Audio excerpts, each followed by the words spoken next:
Good morning, everybody. How you guys doing? Master teacher, Cav. Psh, front of the classroom, you get a gold star. You're my new favorite. Sorry, guys, Cav's my new favorite. How's everyone doing today? You quit, you're out of here. Now you're just gonna have to go to the beach and eat chili dogs. Ron, true story. I went and bought hot dogs yesterday. Guess what I'm having for dinner tonight? My wife's got inventory in her surgical department. She won't be home till late. I'm gonna chili dog it up tonight. I had a plan. I had a plan. How's everybody doing today? Haber 2, nice to see you in here. Ron, if you catch a flight now, you could probably make it. Hey, JW, good to see you. Got Gary, Ron, Cab, Bruce T, Walsami, Haber 2, Mike Lynch, good to see you back. Openings on the Osprey.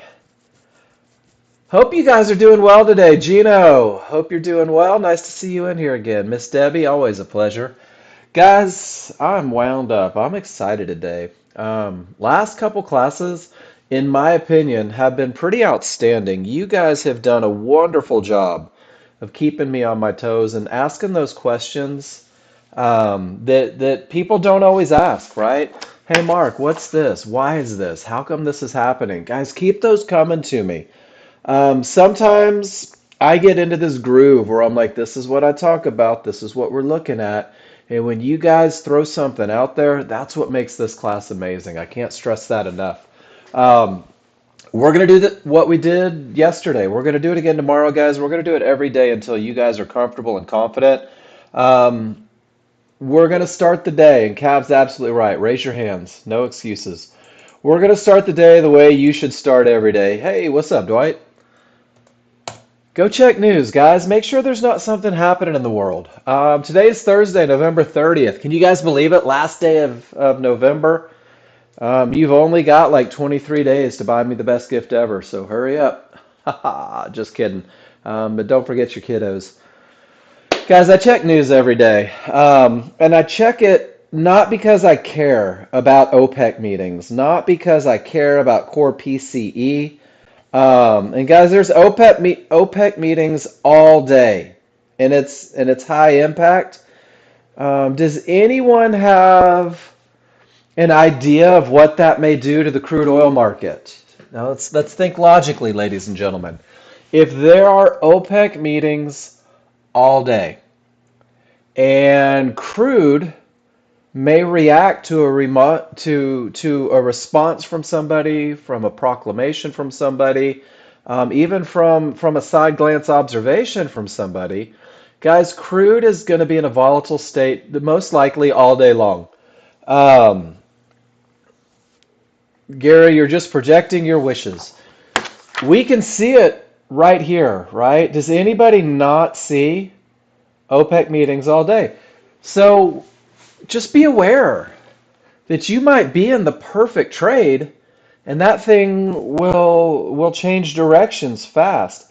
I can tell you this morning, I was in the perfect long and took profits at that big red line, and it came back to hit my stop so fast on my second contract. Everything said it had the potential to go up. It didn't. So you've got to be quick on your feet, guys. I loved it, Cav. It was a great trade, and I still made 150 bucks on it. It's nice when a trade fails and you still make money. But OPEC's going to be talking today, guys. And then we had the core PCE, we had unemployment. At 9:15, FOMC Williams is speaking. Don't know a lot about Williams. Not sure what he's going to say. It's low impact. Nobody's really too concerned about it. And then at 9:45, I've got Chicago PMI. At 10 a.m., I've got pending home sales. These are medium impact. Guys, these can change direction in the market. These can make it run a little bit, be a little untradeable. And I'm not saying trade the news.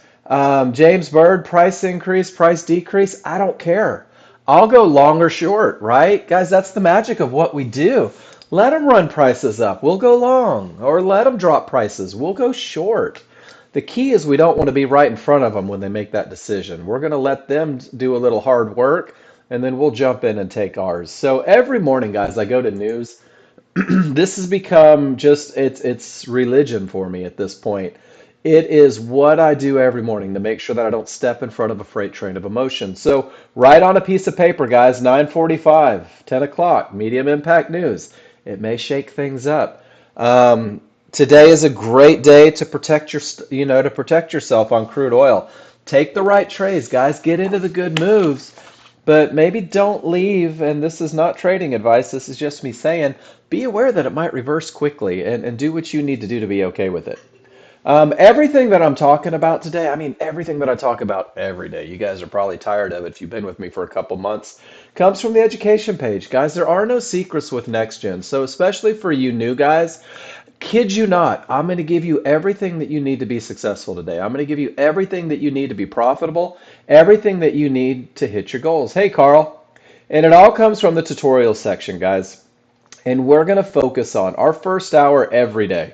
And there really is very little deviation from the first hour each and every day. If you go back and you look at the recorded videos over the last year, the first hour is darn near the same. And we talk about a high probability trend trade, guys. We talk about a trade when each indicator on every chart agrees for the rules. This is when your triggers are the strongest, when there's no termination conditions, there's no trouble spots between you and your targets. Guys, this high probability trade in the form of a high probability trend trade is what we focus on for the first hour because this is a trade. Hey, good morning, Jose. This is a trade that typically wins 70 to 80% of the time when you follow the rules. This is a trade that breeds confidence through the memory of success, guys. There's an old quote that says, hey, memory, or what is it? Confidence comes from the memory of success. I love that phrase because I do think it's true. Um, but the most important thing that this high probability trend trade is going to do for you, and it's fun because I see it happening in you guys that have been with me for a while, is it's going to make you a chart reader. It's going to get you to the point to where you can look at your workspace and you're going to have an idea. You're going to be able to make an educated guess through patterns, through advantages where the market is likely to continue. And you're going to use this continuation point for entry to get into the market. You're going to understand where the market is likely to go. You're going to be able to use Fibonacci. You're going to be able to use momentum indicators. And you're going to say, you know what? This is my target and it makes sense because of the momentum behind this move. And then you're going to understand where the market is likely to stop. And guys, this is the one. This is the keys to the kingdom. Likely to stop spots because it does two things for you. The first thing it does, and I'm just going to show you an example from the live market, is crude oil is going crazy, guys. Is it lets you know Fibonacci resistance, divergence lows, coming off of resistance, coming off of support. Guys, you know well in advance where that market may reverse, where it may bounce. You know well in advance where that market is probably going to, and we're going to talk about how you can capitalize in between these key areas. So when you have an understanding and you can read fluently where the market is likely to stop, you can keep yourself safe. You can keep yourself from trading into areas where decisions are being made. These fibs, guys, are outstanding, and these are where the buyers buy and the sellers sell and where profits are taken. These are where decisions are made by the people that move the market, and these are places that you can recognize where you can literally say to yourself, I don't want to be in the middle of this decision-making process. The other side of these likely to stop areas, guys, is they act as an anchor. They act as an anchor for the highest probability trend trade that you can take. When one of these key areas reverses the market and we get one of those high probability trend trades after it, guys, this is the one that typically wins 70 to 80% of the time. That termination condition that creates a reversal in the market, this is what sets you up for success. This is what pushes the market further in the other directions. This is going to be the precursor to the highest probability trend trade you can take. And that's what this section is. Your first 30 days, look for that best of the best. Teach yourself the best of the best. Learn that foundation. Learn how to be a chart reader because 90% of your day, and I need you to accept this if you're brand new, 90% of your day is going to be, hey, Bobby T, is going to be spent reading your indicators. 90% of your day is looking for advantages. 90% of your day is sitting on your hands, drawing a picture on a piece of paper, playing a video game, video poker, reading a book. 90% of your day is doing nothing.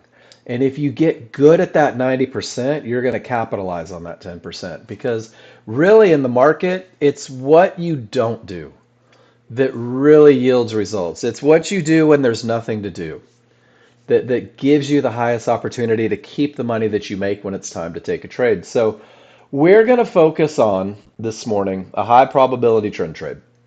And I know that I've got new people in here. I'm going full 101 today. I want you to interrupt me if you have a question, please. We're going to talk about a trade that only has three rules because simplicity is key, guys. Simplicity. Don't overthink things. Don't create your own set of rules as you're learning the software. Just embrace the idea that it only takes three rules to get you in a trade because each rule has been meticulously designed to create an advantage. And it's a trade, the recipe for a trade, the equation for a trade, however you want to say it, a trade is momentum that is provided through the first rule being met. It is a clear path, which is provided by the second rule being met. And it's an entry area that is provided by the third rule being met. So when each of these rules are true, you have a trade, guys, and you have a high probability trade, and you have a trade that typically wins 70 to 80% of the time. That's our first hour. We're not focused on becoming day traders right now. We're focused on becoming chart readers. These three rules come to be on only two charts. We use a large chart and a small chart. But Mark, what do the numbers mean on the chart? It doesn't matter. You don't have to know how to build a clock to tell time. We use a large chart because it's a broad stroke of a brush, because it gives us the overall temperature of the market. It lets us know what the people in charge, let me go to this picture. It lets me know what the large crowd, the people that are creating momentum and direction. It lets me know what they want to have happen, guys. And your large chart is going to define the direction of the market, and you're going to be able to trade with the direction. It's going to define the momentum in the market. It's going to let you know whether or not it's likely to go in the direction that it's headed. And then finally, it's going to define the areas. It's going to give you those key points where the market may reverse, where decisions are being made. And all of this information, guys, comes on one bar, one slow moving bar on that big chart. And this broad stroke just tells you what you should be doing. It should tell you when it's time to look for an entry.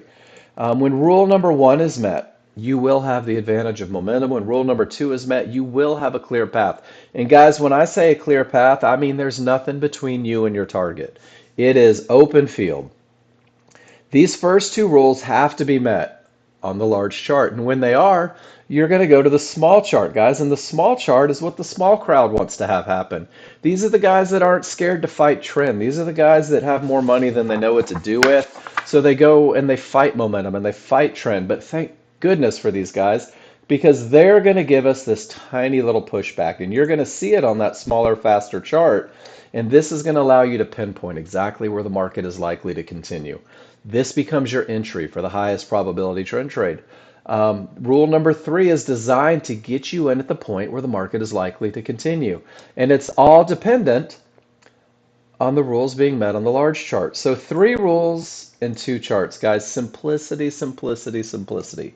This is your foundation. This is your 38 feet of concrete to build a skyscraper on. When you become a chart reader, guys, there are 1,000 ways to use this software to your advantage. We're going to focus on the easiest way first. We're going to focus on just three rules. And this is your path to getting to where you want to be. So if your first day in this classroom, I want you to steal this picture and make it your screensaver. The easiest way to get to where you want to be is to post your trades in the class, to post your questions in the class, to post pictures with writing on the pictures saying, hey, Mark, I need help. This is how you're going to get to where you want to be. If you think you're going to become a professional day trader, if you think you're going to make $1 million a year just because you found Nexgen, you're mistaken. You've got to do a little bit of work, but guys, I'm here with you to do the work with you, to give you the advantages, to give you the feedback that you need. Post in class. So I want you to get in the habit now. If you're brand new, just post stuff. Take pictures, post it. I don't care. Make it a picture of your dog. That's cool, but let me know that you can do it. And if you can't, raise your hand and let me teach you how. And then use your spreadsheet, guys. Nexgen gives you this spreadsheet. This is your trade journal. And I think that a lot of people underestimate the value of the spreadsheet because I'm not going to lie, guys, it feels like work. And it surprises people sometimes that they have to do a little bit of work to get to where they want to be. But this trade journal, everything you do, every trade you take, you're going to drop it into the spreadsheet. And the cool thing is once you drop it into the spreadsheet, you're going to be able to go back and study it. So everything that I did yesterday, the good, the bad, everything, I looked at this morning and I said, what worked and what didn't work? What felt easy? What felt forced? And guys, what I'm doing is I'm beginning this recognition process of seeing what works for me. What is my plan going to be? What's going to make me get into the market? And I'm also recognizing not only the patterns that are going to do that, but I'm going to recognize the patterns that are keeping me from the success that I want, whether it's breaking rules or being emotional. And this spreadsheet is really going to do that for you guys. And this trade journal, and that's your first page. This is the copy of your tracking. And it asks you about the conditions. It asks you about the advantages. It asks you how you felt. Get in the habit today of filling this out. And if you're not where you want to be, or you find yourself losing a certain trade more than you wish that you would, guys, if you do this, you're going to go back, you're going to recognize that pattern that's pulling the success. The second page is your favorite looks, guys. This is what it's going to take to get me into the market. And I can tell you that my looks are going to be different than David's looks. They're going to be different than Ron's look, or are going to be different than Cab's look. This is your own personal trade setup. This is where you're going to take your chart reading and you're going to begin to formulate a plan that suits your needs. And then finally, the last page is the client trades, guys. These are the ones that I've taken from you guys in class. There's about 275 pictures of next-gen users using the advantages, getting into trades, getting out of trades. And they were just so exceptional that I stole them and put them in a spreadsheet. There are things on management, patterns that repeat themselves. If you want to be a NASDAQ trader, I've got some ideas here, and also a full section on termination conditions. And guys, I'm going to put these in, I'm putting my spreadsheet in the room. Please feel free to liberate it. Today, I'm going to steal your pictures a lot. I'm going to start adding more to this spreadsheet because I think it's time for it to grow. But this is your path, guys. Post in the room, track it in a spreadsheet. We're going to learn the rules for when it's okay to trade. We're going to learn the trigger line and Fibonacci rules for when it's time to pull the trigger using that high probability trend trade.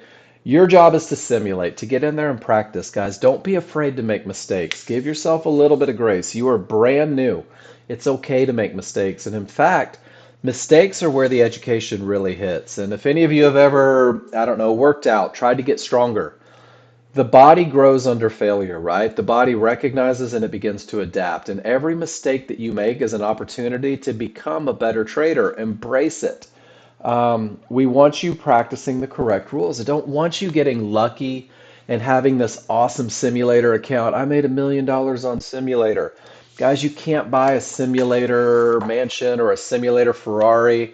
And even your simulator girlfriend's going to leave you when you go live and you're not really set up for success. So make sure that you're focused on the advantages when you're practicing and practice like you want to play. And then finally, we're going to simplify, guys. We're going to talk about the high probability trend trade first. This is our focus. This is what we're looking at. And we're building that foundation. We're creating chart reading abilities. And you're just really going to answer the question, what looks will you commit to? And you're going to answer that through pictures. You're going to take as many pictures as you think is healthy, and then you're going to take 10 more. Because recognition comes through repetition, guys. And the more pictures you take, the slower the market seems to move. The more pictures you take, the less you hesitate when it's time to take a trade. The more pictures that you take, the easier it becomes to take the correct trades. But you have to learn the looks so that they become easy, right? And that's what this page does. What's the perfect look? Well, I can click on Alex's perfect short, and there's two of them. And if you go through and study these, you're going to see how they correspond to the rules. You're going to see the looks when absolutely nothing is moving, and it's going to make it easier for you to catch them when the market's in motion. And guys, this is our plan for the first hour. I'm excited about it. I'm wound up today. I really am. Feeling good. Let's get on it. Rule number one, strong triggers, guys. On the large chart leads the way. When I have strong triggers, I'm going to have the advantage of momentum. So let's go figure out what these things look like. What am I looking for on my large chart? Guys, I have a million pictures. I'm going to drop them in the room. I want you to steal all of them. And the first thing we're going to do, and this is your easiest lesson, which direction should I be trading? Which direction should I be looking for this high probability trend trade? Guys, if your background is green on the large chart, it's an uptrend. We're looking for high probability trend trades long. We're looking to go with the market up. We're looking to buy the market, and we're only looking for our rules to be met for longs. If the background is red, we're looking for shorts. We're looking to go down with that downtrend. We're looking to sell the market. And I'm telling you right now, if you never fought the trend, if you just committed right out of the gates to never fighting the trend, you would be absolutely floored at how many mistakes you're going to be able to avoid. And then once we have the trend up or down, we're going to make sure that we have strong trigger lines. And the only way to have strong trigger lines is if all the colors match. That's the easiest way to think about it. If the background is green, your small triggers, these solid lines, have to be green. And if the background is green, your large triggers, these dashed lines, have to be green. And the small and the large triggers will work together. And they will create what we call the strong trigger look. And when there is separation between the small and large, I want you to picture scissors opening, ready to cut. When they're open, when they're wide, when they're angled in the direction of the trend, that space between the two lets me know that the odds are favorable for the market to continue up. And odds favorable momentum is a key phrase that you're going to hear each and every day in this classroom. In a downtrend, small triggers are below the large triggers. All the colors match. There's space between the two. I have a market that is likely to continue in the direction of the trend. This is my strong trigger look. So I'm going to ask right now for you guys that are brand new here in the first week, give me a Y if you're with me. This is the most simple look, letting you know that we have the advantage of momentum. When they separate until they return, guys, this is where we're looking for opportunity. And you're going to see these tails on a large chart, on that slow chart. Guys, these tails are wicks when there's odds favorable momentum. This is the best of the best look. This is the most advantageous look in an uptrend for buying Fibonacci support on the smaller, faster chart. We don't trade these tails, but we can use them as a study tool because these tails are pullbacks on the small chart, and you will be able to pinpoint. So help me. You will be able to pinpoint on a smaller, faster chart exactly where that tail is most likely to form. Exactly where this tail in the downtrend is most likely to form on that smaller, faster chart. So this is your strong triggers. Mike Lynch, thank you for the Y. The opposite of strong is weak, right? If you can have strong triggers, you have to have weak triggers. And what do weak triggers mean for us? Weak triggers, when your small triggers work their way inside of the large triggers, when those scissors close. Whoa, they just kicked me out. Nobody panic. I'll be back in a minute. There's some sorcery going on here. Let me get back on stage, guys. Dun, dun, dun. Coming to you from the great beyond. Every now and then Discord likes to remind me who's boss. And I bet you somebody said they lost me. Nope, we're good. Awesome. There it is. Oopsie. Cool. Are you guys good? Can you hear me now? Am I back? There we go. Awesome. Guys, the opposite of strong is weak. When your scissors close, that's the easiest way to think about it. When your scissors close, this is a weak trigger. Anything can happen up or down. Literally, anything can happen up or down. It can keep going up. It might go down. But you don't have the advantage of a market that's likely to continue in the direction of the trend. And notice that this weak triggers precedes the reversal. Pretty awesome, right? How easy is it to recognize in the live market? Let's go see. Let's stay off of crude because of OPEC meetings. But let's look at, here's the NASDAQ. I'm going to take all my indicators except for trigger lines off of it,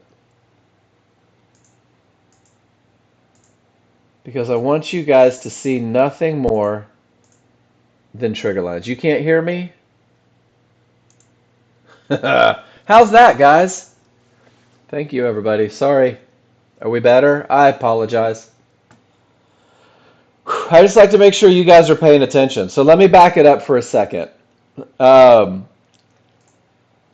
Anything can happen, triggers. Did you guys catch the part that when I have odds favorable momentum, I can take a pullback on a smaller, faster chart and continue with that trend? And when those small triggers work their way inside of the large triggers, anything can happen up or down. Strong triggers, advantage of momentum. Weak triggers, crapshoot. Who knows? It could go up, it could go down. Very often, weak triggers precede reversals. And then I was heading over to the NASDAQ, and I want you guys to just see it. Strong triggers, market continues down. They begin to weaken. I see a big bounce. Strong triggers, the market continues down. They begin to weaken. I see a little bit of a pushback. Weak triggers precedes the reversal. Weak triggers gives us a little pushback. Strong triggers, the market continues up. Do you guys see the momentum here? Strong pushes, strong pushes, strong pushes. Over and over, I want you to learn how to believe in it. I want you to learn how to say, yes, this is the best advantage, or those scissors are closing. Maybe I need to double check areas and make sure that there's not something in the way. Make sure that I haven't reached one of those key points that may reverse the market. And you're going to see very often that weakening of the triggers when you reach key Fibonacci areas, when you reach one-to-ones, when you reach divergence highs and lows. Odds favorable momentum does not happen all day, every day, guys. Strong triggers can push the market down, starting left to right here on this one. Anything can happen, triggers precedes a reversal. I don't even have Fibonacci there. Strong triggers pushes it up, weak triggers precedes a reversal. There's a definite pattern. After the reversal, strong triggers, they're heading the other direction. And then we get into one of the most key lessons, guys. When you're larger down and you're smaller up, or you're larger up and you're smaller down, or when you're large and smaller down but your trend is up, when things don't agree, when the colors aren't the same, there's indecision. There's a fight going on. Buyers and sellers are duking it out for supremacy, guys. And when you have no agreement, it's a transition phase. You can't have odds favorable momentum. Hey, PFI, how you doing? I was thinking about you and painting this morning, oddly enough. Guys, this is where people get tempted to predict the market. This is where people get tempted to predict whether the market's going to go up or down. And you don't have the advantage pushing it one way or the other. This is where the majority of losers come for traders that don't have the advantage of this rule, number one. Eventually, somebody wins the fight, and that odds favorable momentum comes back, guys. So odds favorable momentum should lead the way, right? Look at how they weakened right into a key area. That's not an accident. You have rules to keep you out of that last short. But strong triggers lead the way, guys. Strong triggers break areas. Strong triggers push the market. Strong triggers will cover mistakes. Believe me when I say this. Strong triggers are an outstanding foundation for looking for a trade. Is everybody good with the idea of strong triggers? That's rule number one, guys. That's the first thing you look for. And here's a really weird thing that I'm going to say. If rule number one isn't met, it's okay to stop looking for a trade. How easy is that? If you open up your charts and you don't have odds favorable momentum, it's okay to not go any further in the process. It's okay to say, you know what? I don't have the momentum. Let me sit on my hands. Let me wait a minute. And then when you do have it, we have to make sure that there's nothing in the way, that there aren't any key areas. Termination conditions false, guys. These are those fibs, those mid bands, those one-to-ones. These are areas on your large chart. And when I say areas, divergence high, divergence low, yellow one-to-ones, red resistance, blue support. We respect each and every one of these areas because they may create a bounce. They may stop the market. These are where decisions are made. And I think we just saw it on the NASDAQ. Look at the decision that was made to the tick in a downtrend, with the small still outside of the large, weakening but still strong. Look at the bounce that happened when they hit 16,035 flat. Guys, you knew about this line since since midnight the night before. Since midnight the night before, you knew that this was a key area in the market. And look at the way it bounced off of it once. And here it is bouncing off of it again. If you can't see the advantage in that, you and I are going to talk after class, because we know about these areas before we ever get to them. We just have to use our trigger lines to determine whether or not termination conditions are true or whether they're false. And we need them to be false to look for a trade. So I'm going to go to the user guide, and I'm going to go to the tops and bottoms section, and I'm going to show you a picture.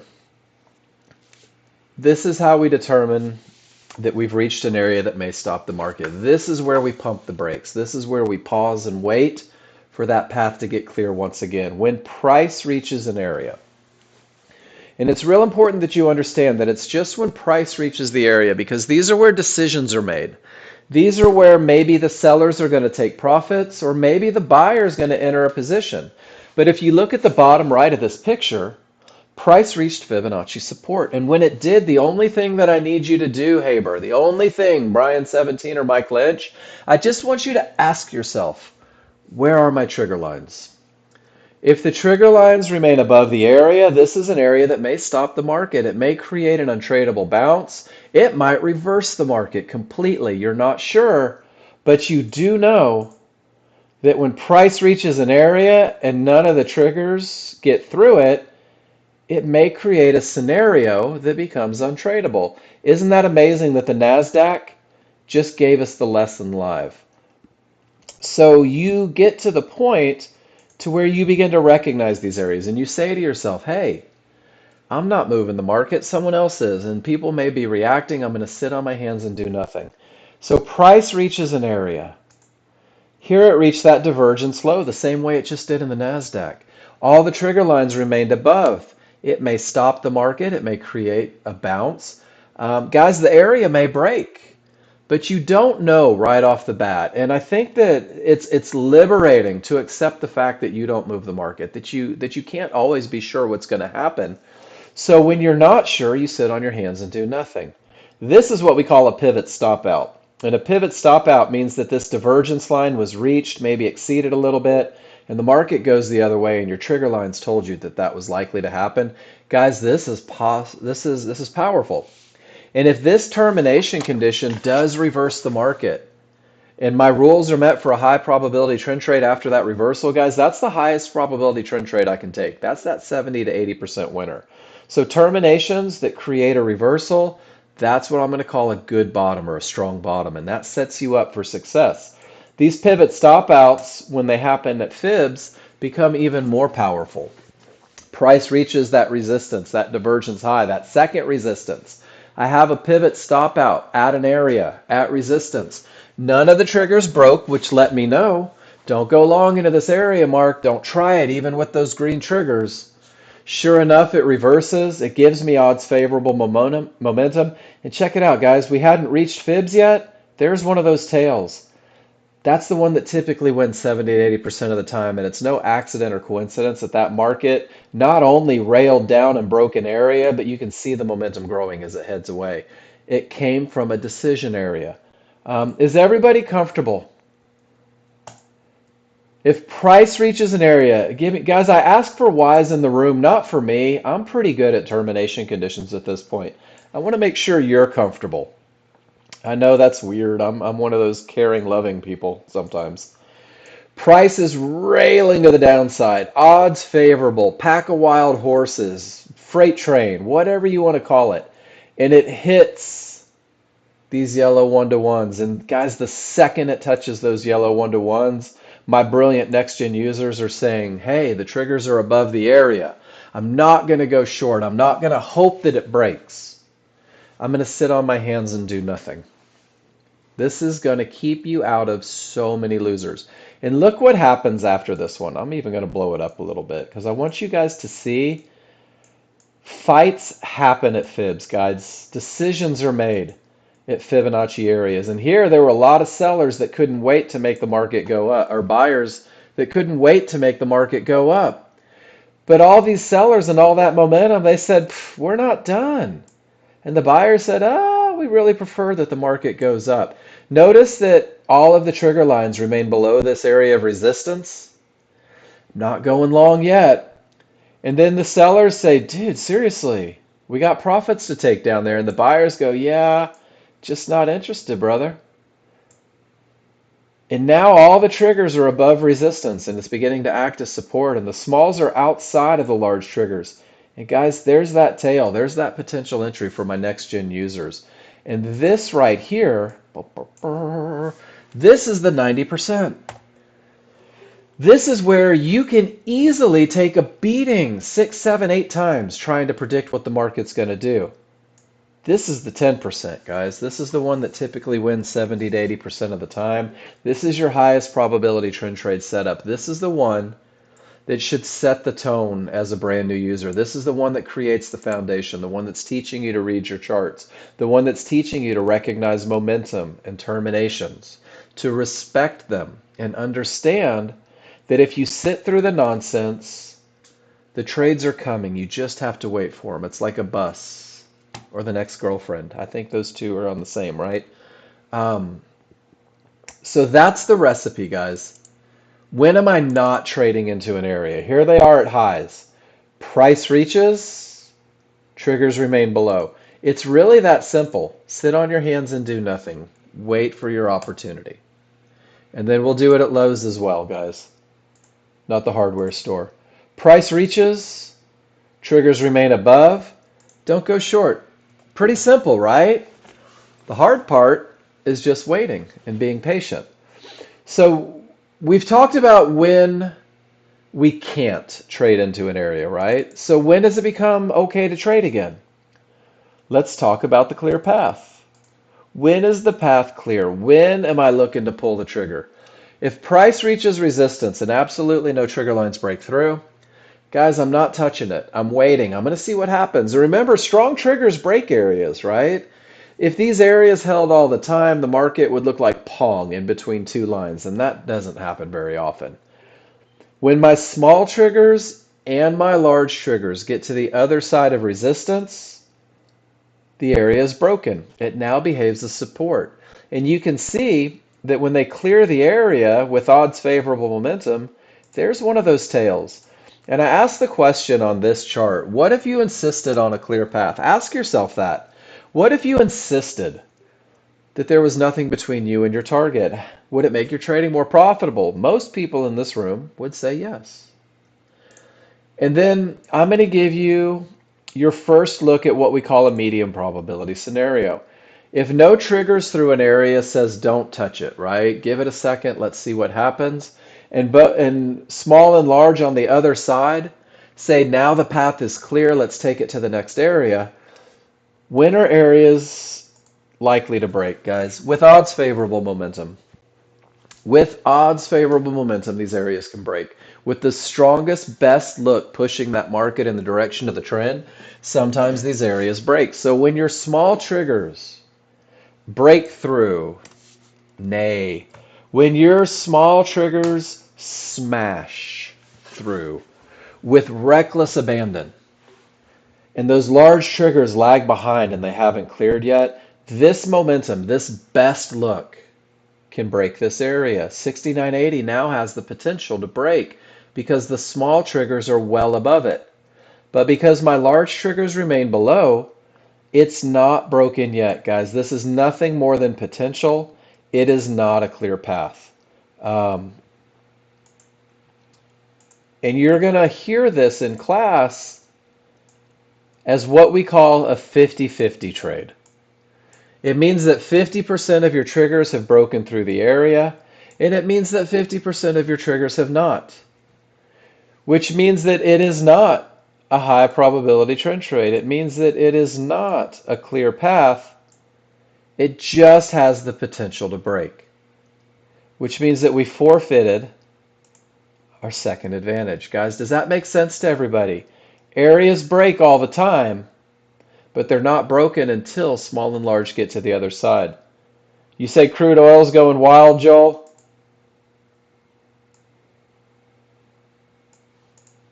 Nasdaq's moving pretty good too. We have some 945 news. Guys, let's look at our large chart on crude oil.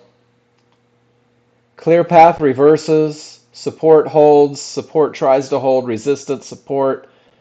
Guys, there's OPEC meetings today. I'm not saying don't trade because I don't tell you when to trade, but what I am saying is that price reached a termination and it just reached another. And guys, it's just not breaking areas. Wait for advantages, right? Wait for advantages. So termination conditions designed to keep you safe. Termination conditions designed to keep you from trading into areas.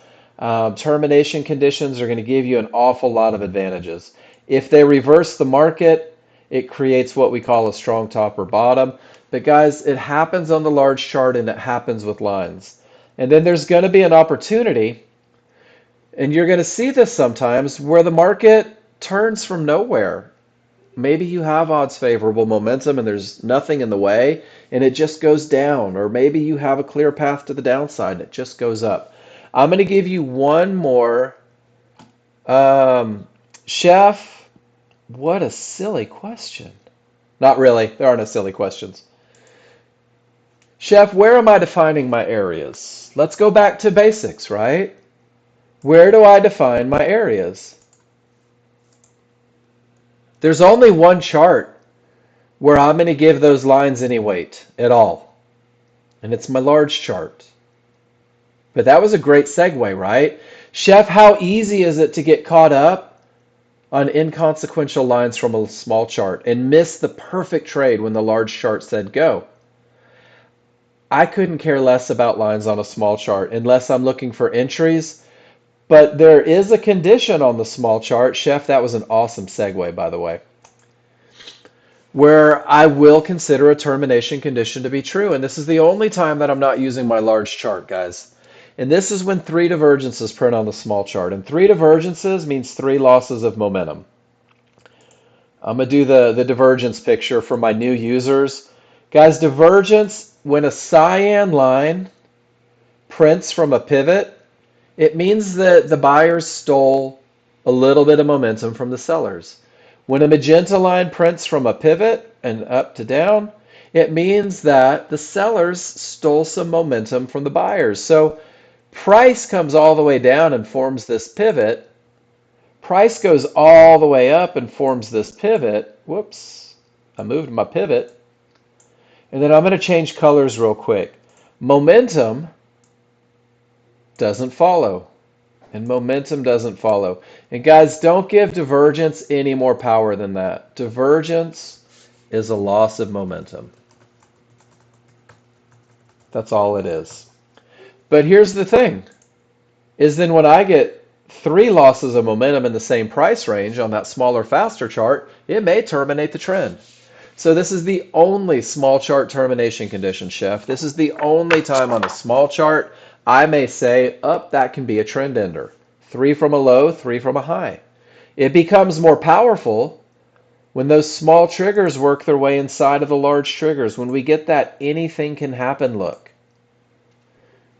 Because now we've weakened the momentum and we've got three divergences.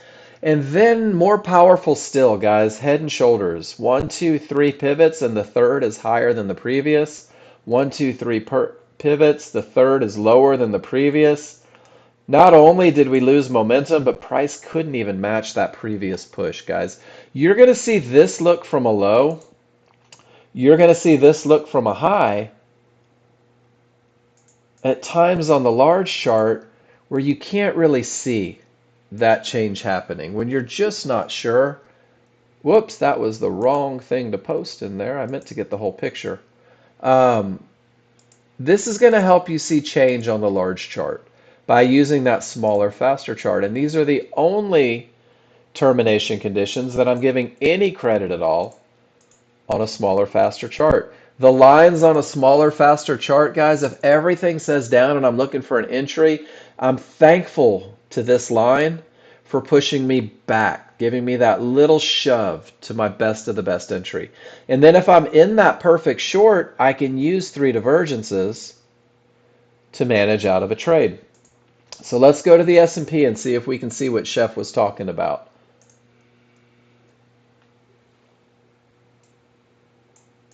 Three divergences in the same price range, right, Chef? Corresponds with a fib. And you're thinking to yourself, oh, I don't know what's going to happen. So a couple things help here. 3 may terminate the trend, right? Keyword may. And let's go through this whole look because I think this is pretty important as you grow with the software. Let's start on the large chart, Chef. What's the momentum look like on the large chart coming into this one? Freaking amazing, right? Everybody give me a Y in the room if you can recognize that's my best look.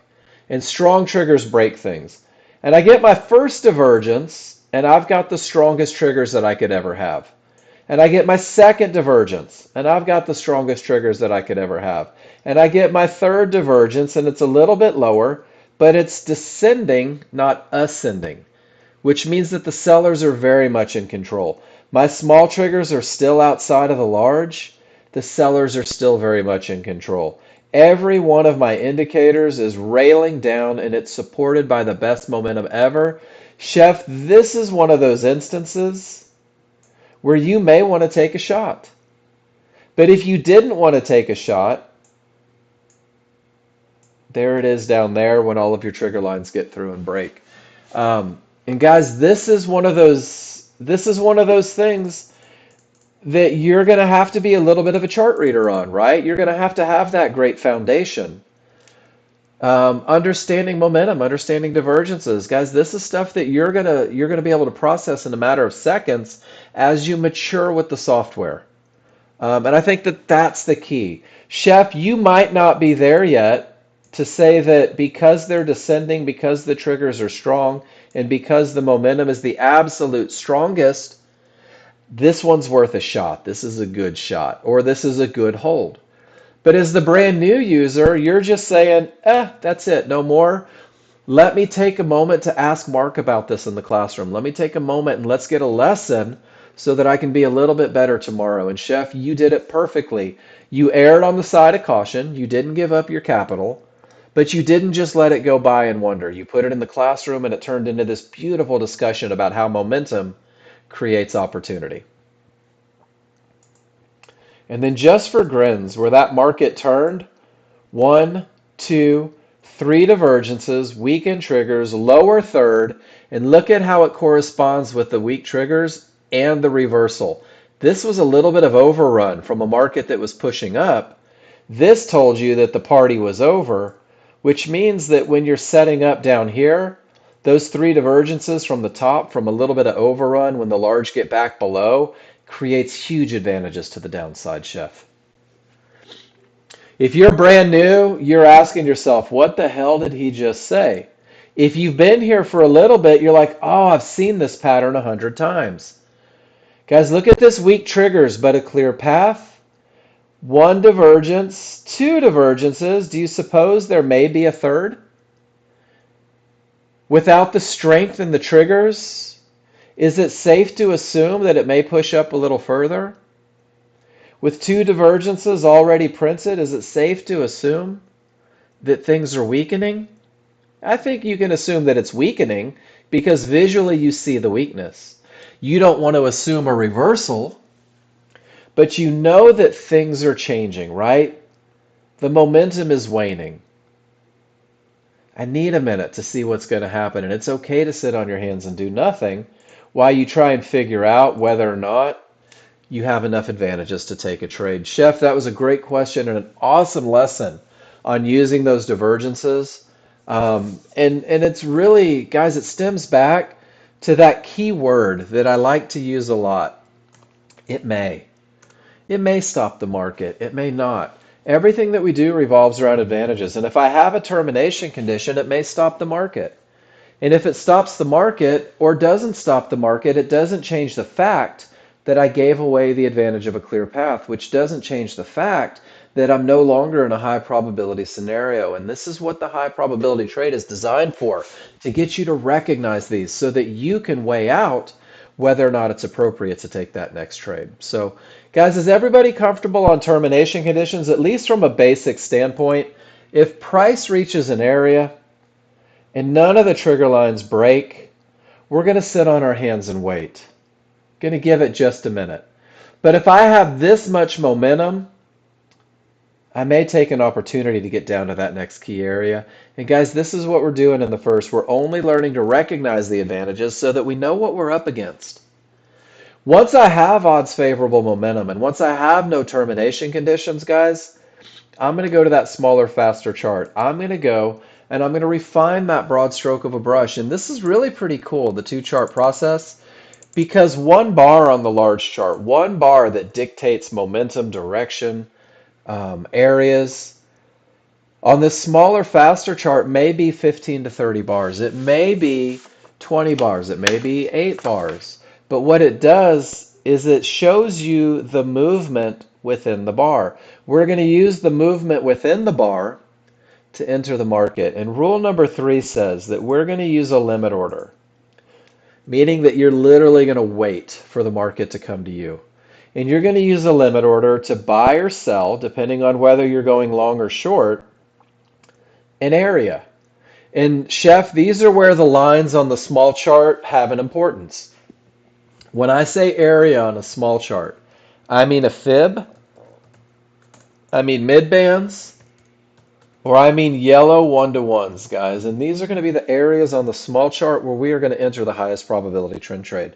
But the key is that we want that area to be inside of favorable large triggers. So let's define favorable large triggers. This happens to be an uptrend. Favorable large triggers means that you're large, the smooth dashed lines, and you're synthetic. Synthetic are the stepped dashed lines, guys. And I'm telling you right now, the synthetics are just the large triggers from the 13-2 chart. That's all they are. It's nothing fancy. But when they work together, when they're one on top of the other, when they overlap and they are strong in the direction of the trend, they create what we call favorable large triggers. Favorable large triggers, these are moving averages. And moving averages like to correct themselves, right? When price exceeds away from the average, it likes to pull back to the average. Well, when we have key areas, fibs, midbands, yellow one-to-ones inside of that correction, this becomes your window of opportunity. And the tighter that those favorable large triggers are on top of each other, the smaller your window of opportunity becomes. The smaller that point where the market is likely to continue becomes. And this is rule number 3, guys. And this is that entry. When I have crazy strong triggers, right? When the path is clear or has the potential to be clear, remember we said that you're going to use those tails to define an entry. We are going to define that entry right at resistance, right inside of favorable large triggers. And I'm going to go through the process right now, and we're going to break it down step by step. And we're going to do it straight from the user guide, so you can come back and study this every day if you need to. But during the live market, when the large chart says up and it has a clear path, this is going to be the look on your small chart. You've made the decision that it's time to refine that broad stroke of a brush. You've made the decision that it's time to look for an entry on the smaller, faster chart because the rules are met on the large chart. Everything should be up. Everything should be strong. You should have favorable large triggers. And all you're doing at this moment is you're saying to yourself, where are the areas that are going to fall within? Favorable large triggers are moving up. They're like a shark about to breach, guys. They don't just sit there doing absolutely nothing. They're moving up with the market. So if you have an area that's outside a couple ticks, it's probably going to get swallowed up. But this is your look, guys. You've made the decision. It's time to look for a trade. I have fibs, midband, yellow one-to-ones. I have favorable large triggers. I need that small crowd. I need somebody to fight. And the fight begins with the reversal bar, guys. When you see a reversal bar on your small chart, you are going to create your window of opportunity. You are going to pinpoint where the market is likely to continue. You have just resigned yourself to locating the absolute best of the best, and your window of opportunity for a long trade will extend from your highest point of support, that area closest to price, to your lowest point of support, the area inside of favorable large triggers furthest from price, and this becomes your window of opportunity. This is where the market is most likely to continue. This is where you are going to activate a limit order a tick or two above that highest point of support, closest to price. Because remember, your large chart, when you were looking for this entry, your large chart was screaming to the upside. Your large chart hadn't reached an area. Your large chart was a freight train of emotion going north, and you are trying to catch that little push on a smaller, faster chart right at the area inside. And I'm telling you, if it comes back, you're in a trade. You're in a trade and you're confident, you're happy, but you had no power as to whether or not it comes back. The only thing that you can ever be sure of as a day trader, guys, is that your large chart rules are met, that you have odds favorable, that there's nothing in the way. The only thing that you can ever be in control of is being patient enough to wait for a reversal bar. And at the time of the reversal bar, all you can do is identify from the highest point of your favorable large triggers to the lowest point of your favorable large triggers. And then from there, you're in control. Whoops, wrong one. You're in control of whether or not you have areas within. And if you do have areas within, you've created your window of opportunity from the highest point of support to the lowest point of support. And this is where the market is most likely to bounce. And now the only thing for you to do is to activate a limit order a tick or two above that area. And if the market comes back to it, if that reversal bar does in fact push the market back, you're in a long position. You weren't in control of whether or not it came back, but you made sure that you had momentum, that you had a clear path, that you had an area inside of favorable large triggers. You secured yourself in the position that you have these three advantages that create a trade that typically wins 70 to 80% of the time. You know exactly where the market is likely to continue, which means you know exactly where it shouldn't go. And this is where being able to pinpoint really pays dividends, guys. If with all of that momentum and with that clear path and with this perfect area for entry, if the market pushes beyond that window of opportunity, if it goes 4 or 5 ticks outside of it, you don't want that trade anymore. Your advantage is gone. It's not doing what it's supposed to do. It's not repeating the pattern that has been proven to bring success. And guys, you will take a loser. But you will take a small loser, a manageable loser. And this is pretty I don't know, I guess what's the word? This upsets people that think that they're entitled to 100% winners. And I need you to remind yourself that anything that wins 70 to 80% of the time, guys, you're mathematically obligated to lose 20 to 30% of the time. This is a cost of doing business. But the cool thing is you've minimized your business costs through understanding where the market is likely to continue. You've minimized your business costs by understanding that this is where the advantages happen and this is where it doesn't happen. And what I want you to do is start taking pictures, start studying, start asking questions, and I never want you to miss this entry because this is the trade that produces this result 70 to 80% of the time. Guys, 70 to 80% of the time it's profit target hitch. You have found the best of the best. You have entered at the best spot. And when that reversal bar prints in the direction of your trade, you're going to reduce risk even further, minimizing losses if it decides to do the wrong thing. Guys, this is your highest probability trend trade. This is the trade that typically wins 70 to 80% of the time. This is the trade that you can study over and over simply by circling tails when the rules are met and seeing if those tails actually did form at an area inside of favorable large triggers. You're going to see it on 50/50s. You're going to see it on clear paths. But with a little bit of study, what you're going to realize is that this pattern repeats itself every day, guys. This pattern creates an opportunity for success, and success breeds confidence. And every time, brand new users, I want you circling every one of these damn tails that you see. Does it meet the rules? Get comfortable. Find that entry. And remember that we don't trade tails. What we trade are pullbacks to areas inside of favorable large triggers, but you're using those tails to back test the methodology. You're using those tails to go back and see when there was odds favorable, when there was nothing in the way. Does it actually bounce off of support or resistance? Does it give me the best of the best entry? This is where trust is built. And when you trust a methodology, guys, you don't hesitate. And I'm going to go through one more entry sequence. Large chart leads the way, guys. Large chart says it's time to look for a trade. Odds favorable, clear path. Give me a Y in the room, brand new users. If you're with me on this one, this is the look that I have to even look for a trade. And now I'm waiting for the reversal bar, right? I'm waiting for that little push by the yahoos that want to fight. And if I get it, I'm identifying from the tops of my triggers to the bottom of my triggers. And this is not your window of opportunity. This is where I'm looking for areas. This is where I'm looking for resistance.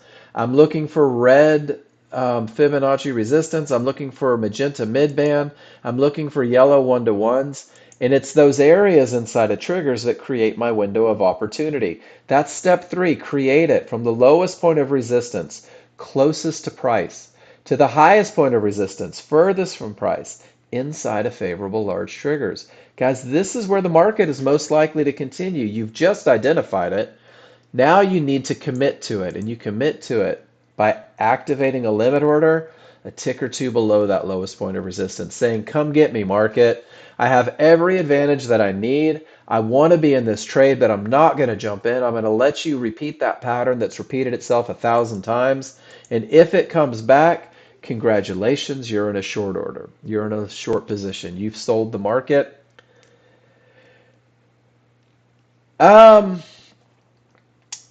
Great question, Mike.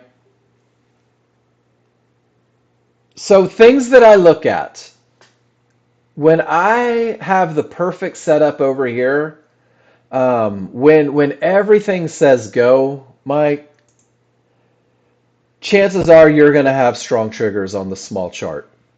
But let's talk about one of those realities. And I'm glad that you said this because there's a couple things on entries that you're going to notice on the small chart. And I'm going to go through both of those right now. And thank you because you just gave me the best segue. And this is something that I haven't talked about in a while. Small triggers turned against you, right? And that's concerning to the new user. But Mark, my small triggers are against me. This isn't my best momentum look.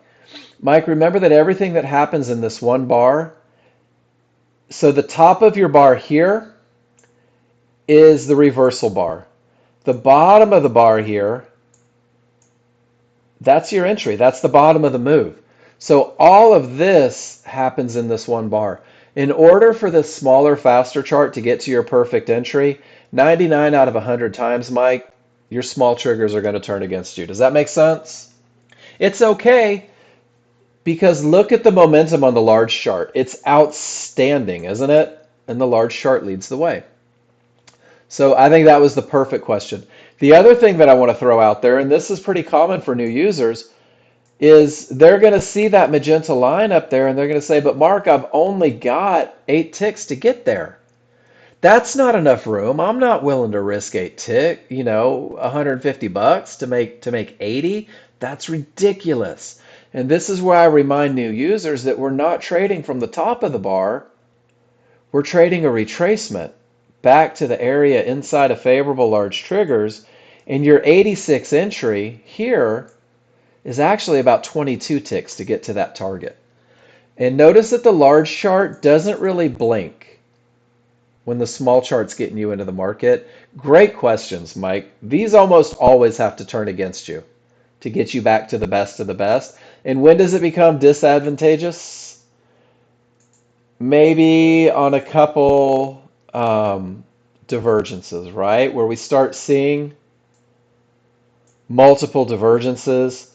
When we start seeing the areas forming outside of that window of opportunity. David B., are you in here today? We talked about this yesterday, guys. If I would. So, David, do you remember when we said, what are large triggers? And, guys, I had this epiphany the other day. David B., I don't know if he's in here, but thank goodness for him because he raised the question. Everything's going down, David, yes? Do you have odds favorable momentum?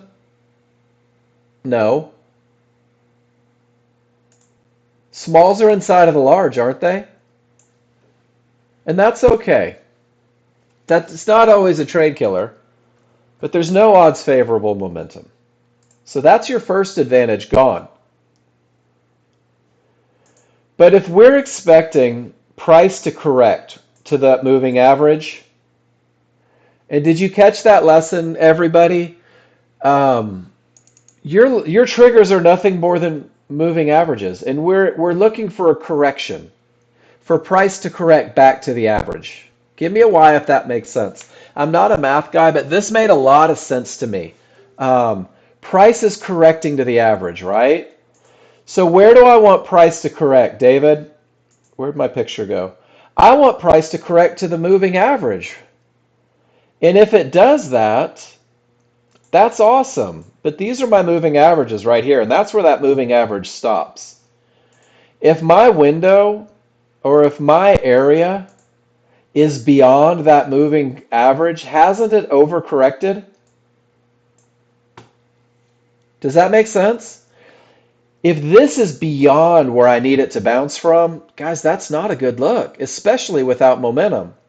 Because what does a loss of momentum mean? It means that it could push that thing up higher. This was a great lesson that we had the other day. And David, there will be times where you will take a trade outside, maybe odds favorable, something like that. But do you see how that correction spot is beyond, right? So at this point, is it going to be the midband? Is it going to be that fib? Is it going to be this fib? Is it going to be the midband? Is it going to be that fib? Hell, I don't know. My advantage is gone. Does that make sense, David?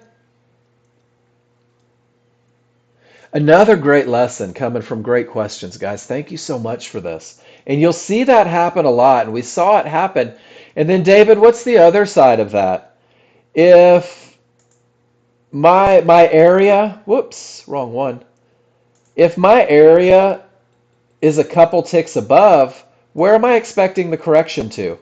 To here, right? But if I've got a super solid bounce point, a tick or two above, I still have that correction point as kind of a little safeguard. So I might get in at this fib and this midband, at this fib and this midband, because my correction point's only a tick or two below it, right? It's still acting as that form. I still have that last form of support.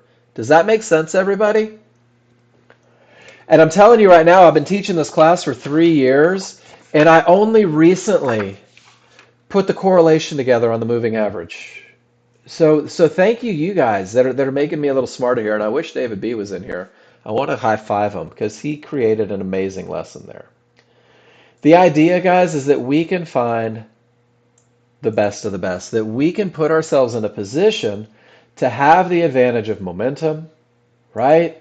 To say to ourselves, there's not a lot in the way, and to have the confidence to take the pullback to the area inside of favorable large triggers, because with this much momentum, the market's likely to push down.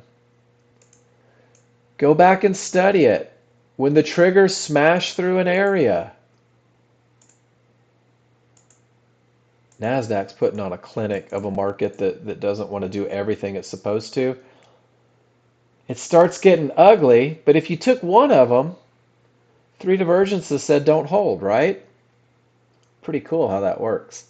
And guys, this is all we're doing is we're just creating confidence through repetition, through taking pictures. When support breaks, it behaves as resistance. I want to do this real quick because this is one of the greatest lessons on how patterns repeat themselves. I'm going to take this picture right here. Support is broken. it becomes resistance, price pulls right back to resistance, and continues to the next area. Does everybody see what just happened there? Do you guys remember our first picture when we talked about termination conditions? Guys, this picture was taken in 2021, March contract 2021, which means that it was probably January, February. Support breaks, becomes resistance, market continues down. Support breaks, becomes resistance, market continues down. Guys, these areas are huge. These areas are powerful. These patterns repeat themselves. Your patterns don't know if you're trading the NASDAQ. They don't know if you're trading crude oil or gold or soybeans or feeder cattle. We opened up feeder cattle the other day to see if the patterns worked, and they did, right? Every market, stocks, options, I don't care. Learn the patterns. I'm going to give you a checklist right now to make sure that you can police yourself, that you can get in with all the advantages, guys. Print this out, put it on your desk. True story. I trade every day. I have this on my desk. I have my version for my plan of this on my desk.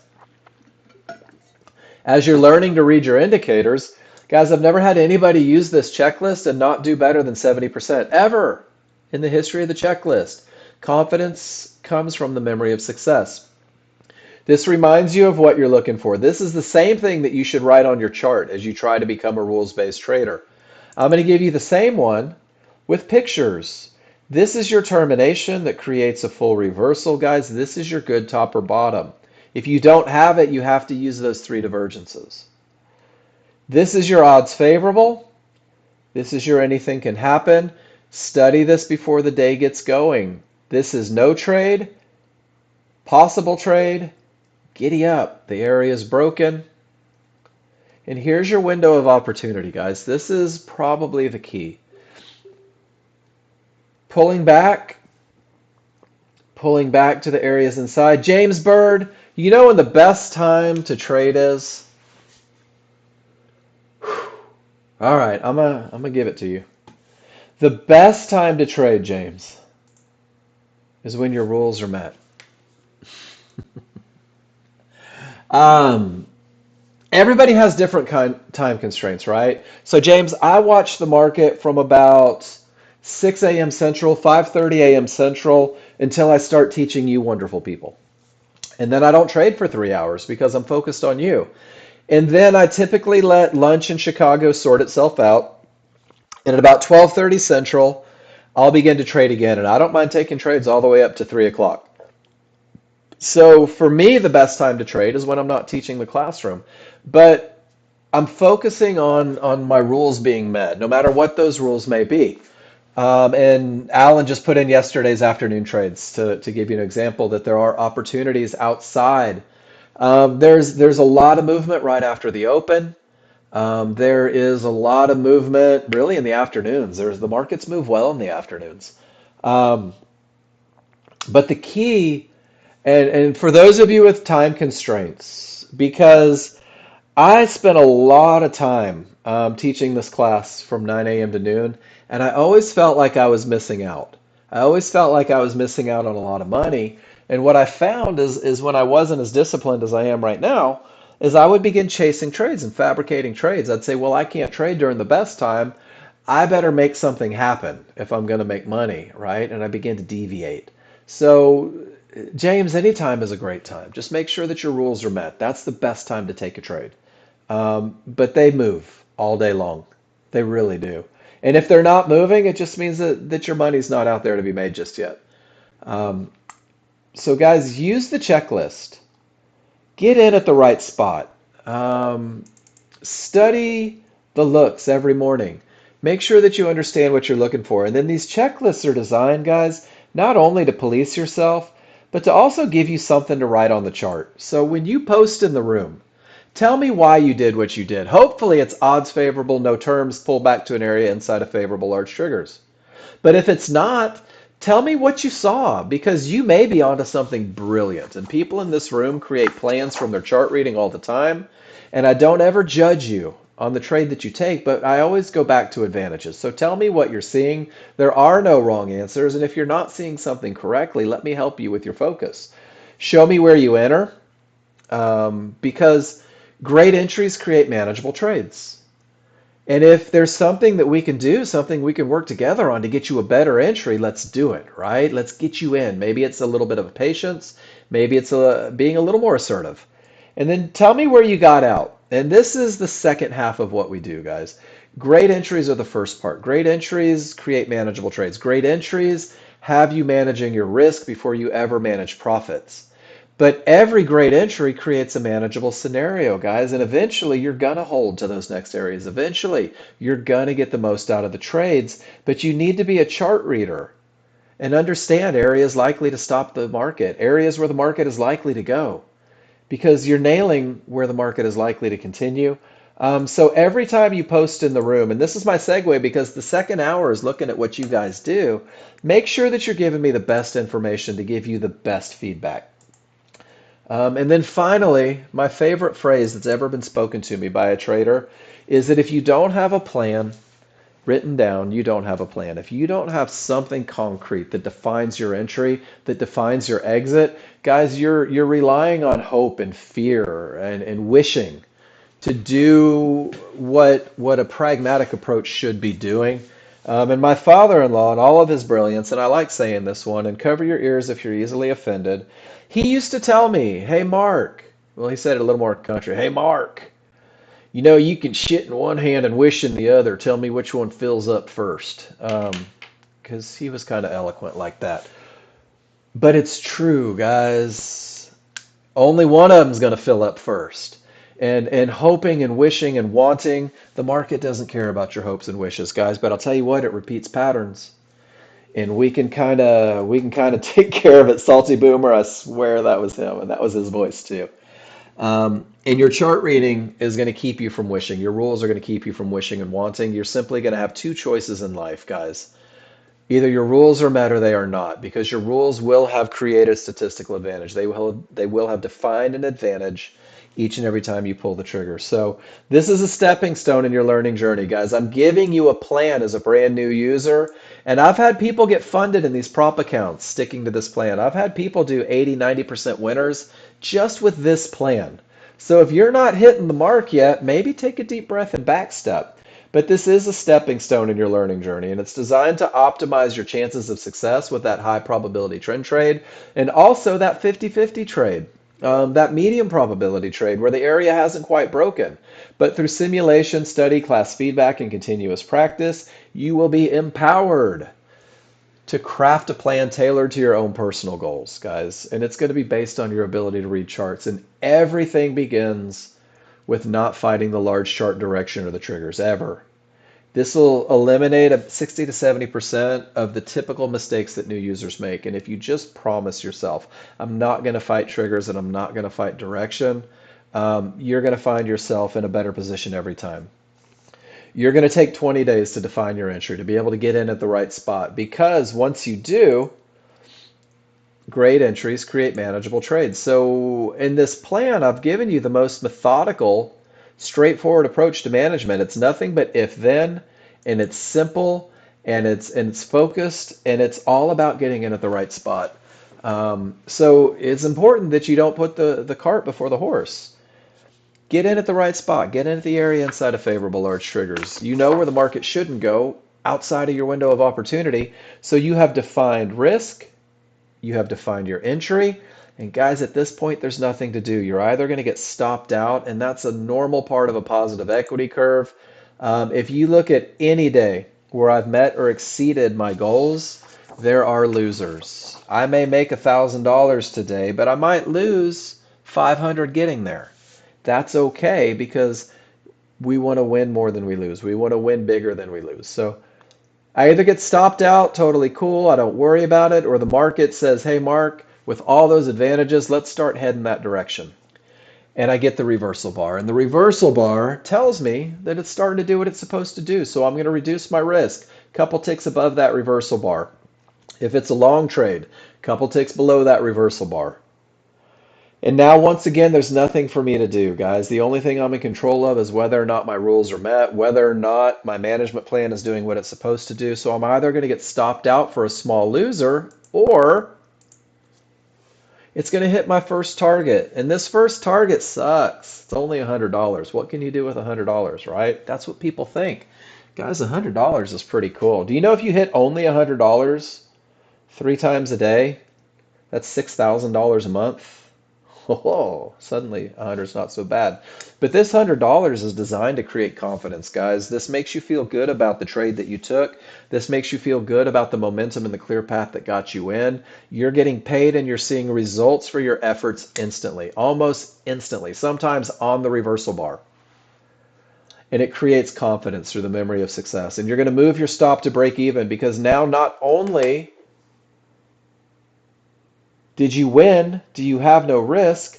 But now you're learning how to trust the large chart. You're learning to trust that momentum to carry you to the second target. And guys, if you hit that second target, whoops, if you hit that second target, it's only at $200. Once again, that's not a great distance.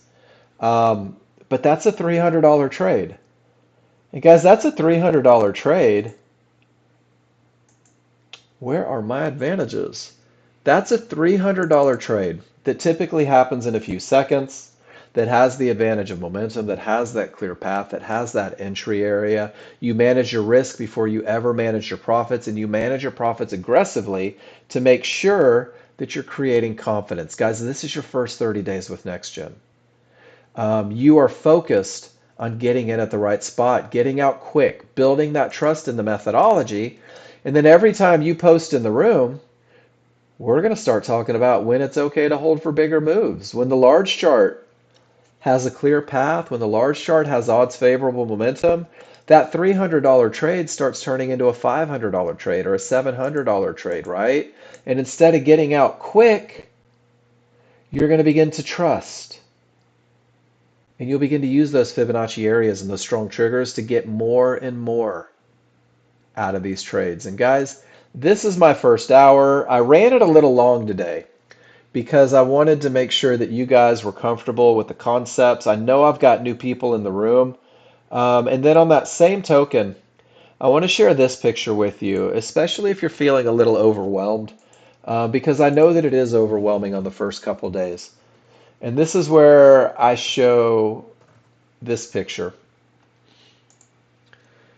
Because this picture is a pretty accurate representation of what it's going to be like in your first couple days, guys. There's a lot of information coming at you. I'm not blind to the fact that this can be a little overwhelming on your first day of demo, second day of demo. But what I'm doing right now, guys, is I'm not asking you to be a professional day trader. I'm not even asking you to be good at this. I want you realizing that you have the opportunity for a private session every time you post in the room. You have the opportunity for feedback on everything that you see and everything that you do. You have the opportunity to see more seasoned next-gen users using the software exactly the way that you want to use it. You are in a position to be aggressive and angry and tell me that I'm full of crap and do the work and have the tools to do the work to prove the methodology true or not true. And I'll tell you right now, um, and you guys feel free to play along. I think you'll be surprised at how many people do it. Who came into NextGen assuming that we were full of crap and then tested it long enough and you're still here with me? Because it happens a lot, guys. It happens a lot. There's so many companies out there, but I don't think there is a better one than what we're doing. I don't think there's a better education system than what we have put together. And I'll tell you right now, if you follow the path, if you do the work, and if you ask for feedback, guys, you will get to where you want to be. I'll make sure of it. We'll do it together. Um, but it all starts with you posting your trades in class. You have a plan now, right? You have a formula for success. You know how to back test it. Now all you have to do is really start posting in the room. And now we're going to get into the second hour, guys. We're going to take a look at the second hour and we're going to have some fun.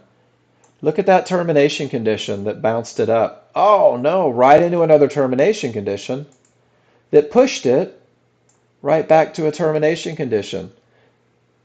Would stink to get caught in there, right? And then it all begins to break. I don't know where we are in this market. That's way too big to see. Termination reverses the market. Down it goes. NASDAQ's a beast. Thank you for that, Cav. I think so too. And guys, I had to go through the process of learning the software just like you did.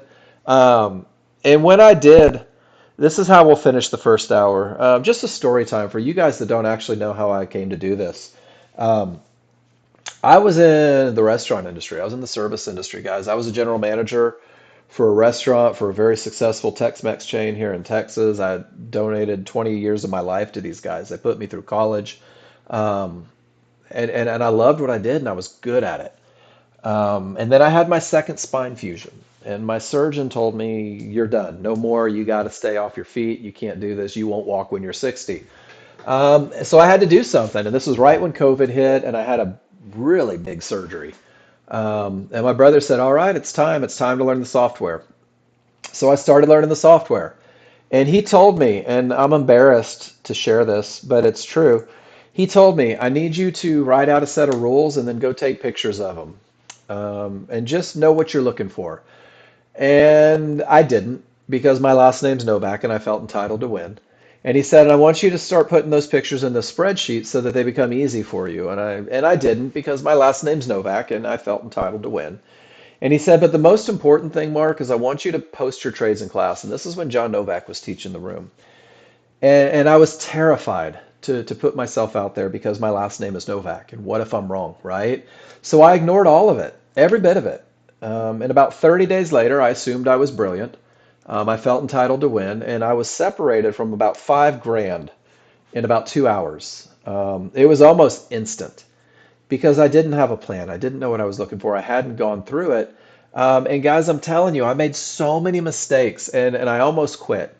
I almost quit, and I started looking for jobs again. Um, and then I decided that I'm not a quitter because I'm not. I'm too stubborn.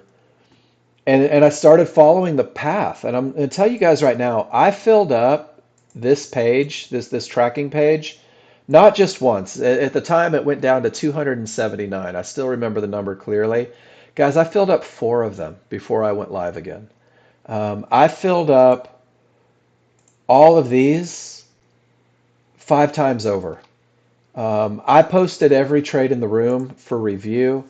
And the cool thing is I realized a lot of stuff about myself. I realized one that I was scared to enter the market at the right spot, and my brother helped me through that. We worked through it. He started talking about advantages and things that I'm looking for, and I realized that I was scared to hold. And then the second time I went live, I would take 23, 24 trades in a day, and I would be up about 18 ticks because I would jump ship because I was so terrified of losing because I hadn't really built trust in my methodology. Um, and then I studied more and I did more and I did more. And eventually you get to where you want to be. But it is a process and it is a trust building thing. Um, man, and I've had that teacher, Cav. I've had that teacher as well. So there's no doubt in my mind anybody in this room can do it, guys. There's no doubt in my mind that it can be done. But I'm telling you right now that simplicity is the key in the get-go. Simplicity is going to get you where you want to be. Feedback is going to get you where you want to be. That's the magic of what we do, guys, is we're going to talk to you about everything and anything that you do.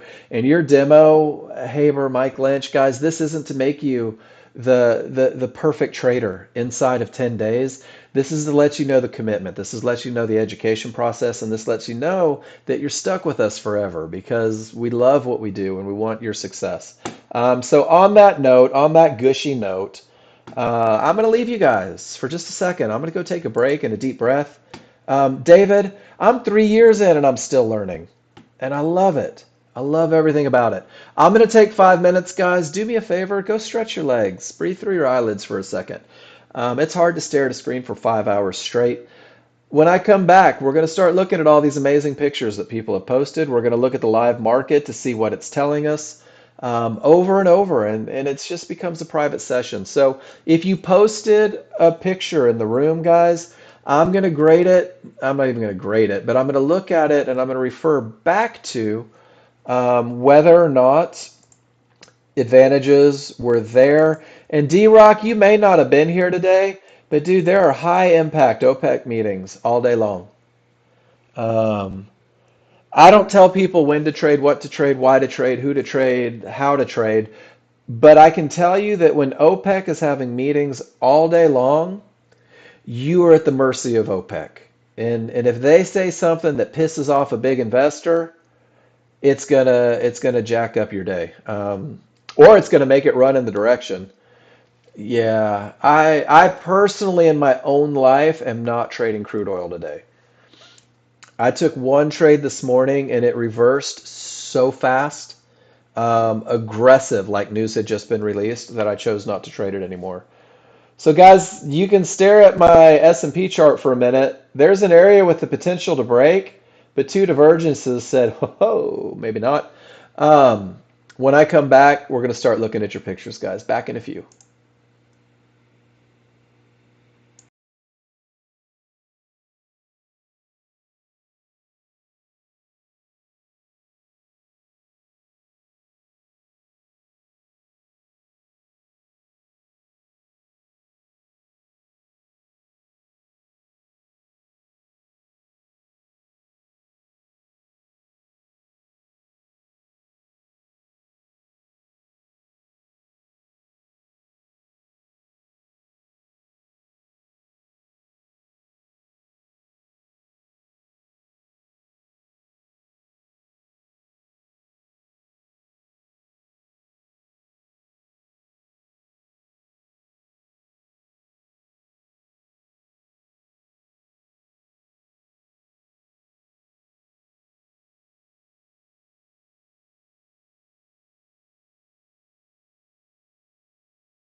I am back, and I'm going to scroll to the top of the chat box so we can look at what you did.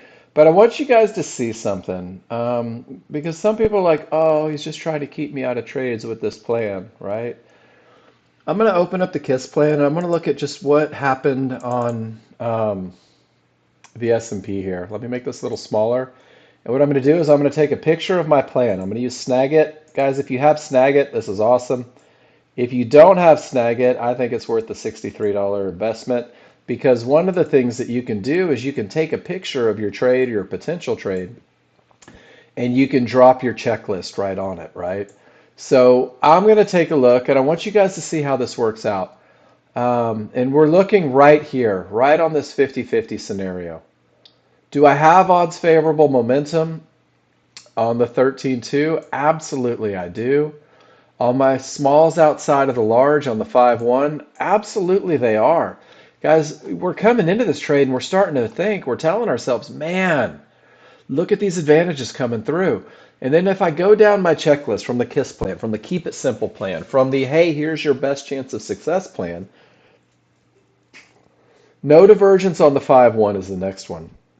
And I have to put no because that advantage isn't there. I've already forfeited the clear path because my large triggers aren't through and those small triggers didn't go smashing through. And no divergence keeps me safe, right?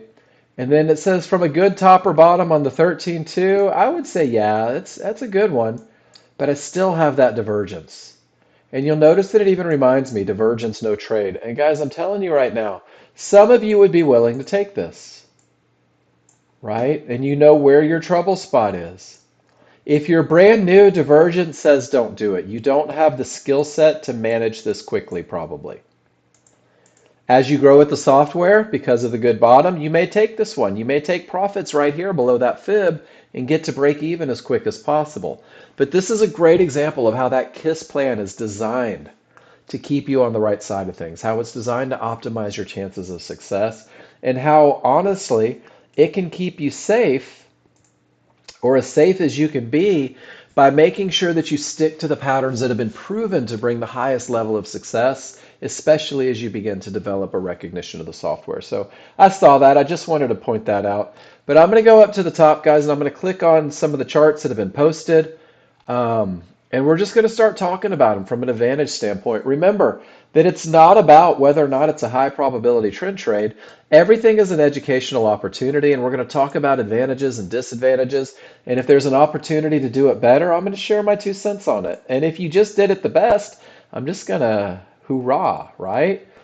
So Cav says, when the market hits a termination condition, when that support divergence low, none of the triggers go through, he knows that this has the potential to reverse the market, that this has the potential to change the direction of everything. Um, he also gets 3 divergences on the smaller, faster chart, confirming that there's a good chance for a push. And he gets in, and he takes profits. In Cav, this is counter trend, and I want you to see his annotations. Took a counter trend trade with the strong bottom. His chart reading said, I know that the trend is down. His chart reading said, I know that there's momentum against me. But this is such a good look for a chart, for a market stopping event. After 3 divergences, he's willing to take a shot. He's willing to risk his money. And Cav, this is beautiful. It's great chart reading. And then David, everything says up, nothing in the way. We're looking to clear just a little bit, and you're looking for that mid-band inside of favorable large triggers. That's a beautiful first, that's what we call a pre-trade picture, guys. Making sure that your conditions are met. David, outstanding. You said you made $100 on it. You should show us the after picture. Let's see what happened. See if there was a management opportunity.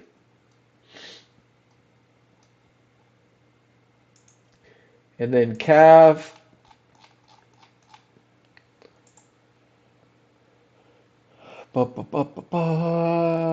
Strong triggers down. Took the pullback into the triggers on the 13.2. And you got both targets. So From a good top, awesome, awesome momentum. Didn't reach that problem area yet. You take a shot, and down it goes.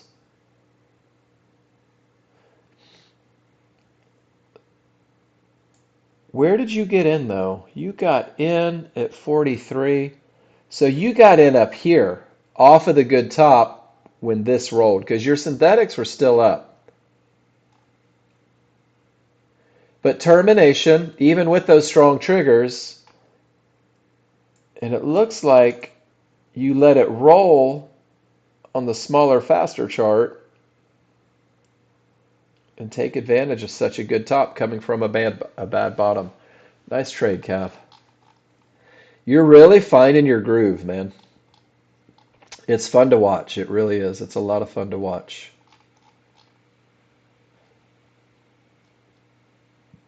Let's see where we're at. Guys, if you have a question on somebody else's picture, please don't hesitate to ask. Um, Remember, nobody's obligated to tell you why they do what they do, but everything's pretty drawn out on these. Boom, boom, boom. Took a pullback into the large triggers with the one-to-ones, and you got killed. All right, so here comes our lesson. Cav, if you had to go back and talk about why you got killed, is there one thing that sticks out to you? And I'm only going to look at the large chart because we're going to turn this into a lesson real quick. This is for everybody, guys. This is what we call the gap theory.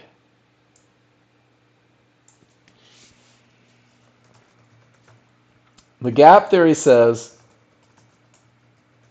when price accelerates away from the large triggers and basically hits a line. And in the NASDAQ, those pink dots are lines for sure. It's likely to close the gap back to the large if the large are a full bar away. So Cav, you may be in a trade because you're quiet. But guys, this is the gap theory. If you ever have this acceleration, even from such a great bottom, and these large triggers don't follow, there's a good chance, it's not guaranteed, but there's a good chance that it's going to close that gap, that it's going to go back and hit those large triggers. And this doesn't get you into a short. It doesn't do anything more than say, because of the gap theory, I have to be patient. Do you see where those large triggers are all the way down here? Cav, I hope you're listening. It's letting me know, man, there's just that potential is there. I think off such a good bottom, you took a beautiful first shot. On the NASDAQ, though, you got those super strong triggers coming down. It's a little different. So between the gap theory and super strong smalls, this was just a little bit of a challenge. This is where I would wait for a reversal bar. This is where I would say, give me some level of confirmation that this is, in fact, the area that's going to hold. And you'll notice that you just never got one, right? There was a clear patch, except for those giant pink one-to-ones. And on the NASDAQ, it's the only market I trade where I give them any weight at all. There's small swings, but there's so much movement, and it's on a 34.5 that those small swings are just as powerful as the large swings on a 13.2. Yeah, so when it hit this and the large triggers didn't follow, see how there was a full bar before it ever hit? That would have been enough to keep me out, and especially after such a huge run down, what are the chances they're not going to retest, right? What are the chances that they're not going to try and push again? That's a huge move. It's rare that the market 100% reverses. It does happen, but that gap theory says let's look for the retest. Great. I mean, it was a great read, man. Strong bottom, strong triggers. That gap right there just got you.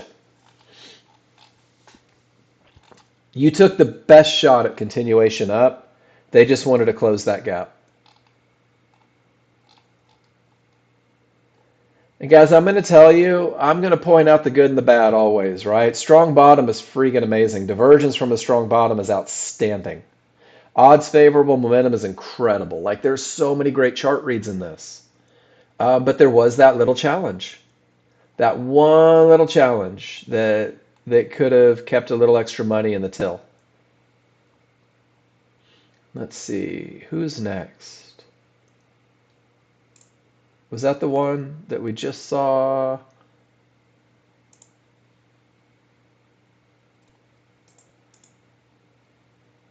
Sorry, I'm dancing off screen here. Strong triggers down. We saw that one. You killed that one. Sorry, I'm missing. There we go. And then pull back to support. And that's what they did, huh? They retested, came down.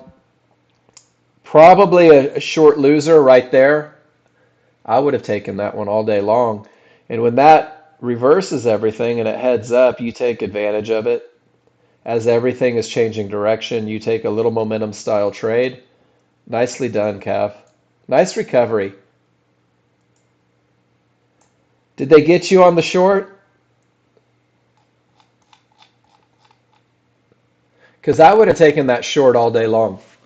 And that's one of those acceptable losses, guys. If you're taking a short with odds favorable and nothing in the way and the perfect entry and it loses, that's okay.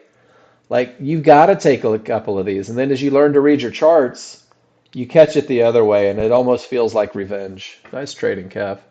Expect losses. The sooner you get in the mindset that it's okay to take a loss, just make sure you're taking the right losses, the easier everything becomes. A lot of stress falls out of your trading. And then David, termination, full reversal, odds favorable, and you're looking for that pullback. And then David, do you see how it's on the top side, not below? Big difference compared to that first trade. Awesome looking picture here. All day long off that termination condition. We're 50-50 here, and the likelihood of this one breaking is pretty high. Nicely done, David. Great looking trade. Great setup. And then Cav. Everything says up. The path is clear. There's your entry. Pretty easy money, huh? Take two. Stops in the correct spot. Get out of the trouble spot. It's all about getting paid, Cav, and you're doing a great job of getting paid today. There was that talk in the room yesterday on these prop firms. How do I stop getting my trailing threshold hit? How do I stop losing accounts? Get paid, guys. Getting paid. It never is a bad idea to get paid, but you have to teach yourself to be okay with what happens after you close the position.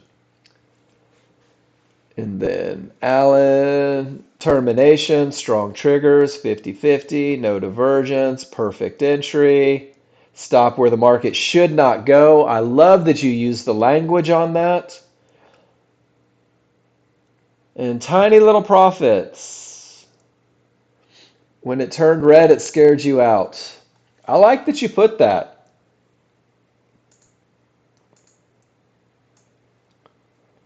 This is a good lesson. And Alan, I'm not sure if you're with me, but we're going to go through it. Let's start at the bottom. That is the best look ever for setting the tone, right? That is everything that I look for. Decisions were made. And those decisions created odds favorable momentum, and my small absolutely smashed through this area, letting me know that it has the potential to break. No divergence, perfect entry, beautiful stop placement. So let's talk about now, Alan, what's going on at the time of exit. Let's start with the large chart. Has anything changed on the large chart other than They've pulled all the way back to support in the mid band, and everything appears to still be going up, right? Looks good. No new divergences have printed. The market is going in the direction of the trade. It's on the correct side of the small triggers. This is what I like too. When price gets up on the correct side and they look like they want to start heading up that direction, and price, hey, good morning, Chriselle. And they want, and I'm already above that support that I was afraid may or may not hold. Um, Man, all day long. Alan, this is one of those times where I've suffered through the worst of it. Um, and if divergence is going to print on this small chart, maybe that's my deal breaker. 2 ticks below this reversal bar is where divergence will be true. Is it worth it to keep 50 bucks on there to see if that momentum wins? Management becomes the harder part, guys, especially on these 50-50 trades. And this is where if then comes into play. If this happens, then I will exit. If this doesn't happen, well, then I got to push down that feeling in my gut and trust my indicators. And management is harder than entries, I think. Management takes more time and more trust. And yeah, Alan, I know that you don't have a rule for exit there other than fear. But how many times do you have to break it until you start to trust it, right? I still exit early sometimes, guys. I still go, oh, I have a feeling. And my feelings are horrible. My feelings are some crap. Oh, I want to show you this picture from the other day. My brother was laughing at me. Um, I don't want you guys to think that I don't make mistakes.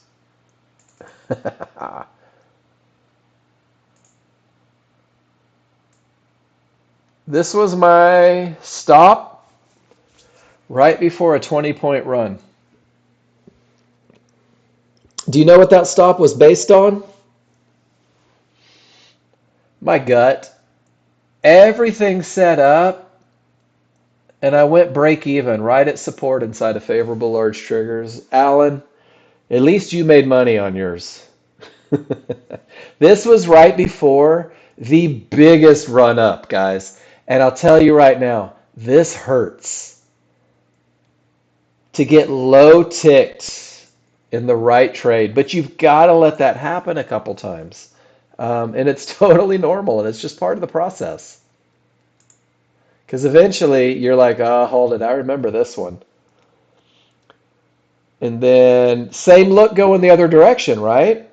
You take the perfect entry, you ride it out, and now the stop makes sense. And I appreciate that you would follow the previous picture with this picture. Because this says that you do know that it works. You do know that your plan is a good one. You do know that your exit strategy is solid. And now it's just repetition to make sure that it's 100%. Even Ron said he got out early this AM. I'm telling you guys. Funded 2 Apex accounts with a KISS plan. Congratulations. I love hearing that. Doesn't have to be difficult, does it? And now you trade more gut? Guts are tough. My guts are not smart. I have very, very not smart guts. I realize that, which is why I have to trade indicators. And then everything says up, strong triggers, both charts, mid band on the 13.2. Beautiful exit. Cav, you're saying, why is it harder to follow? You want to know the truth, Alan? Yeah, David, it's OPEC meetings all day. This is my thoughts on it.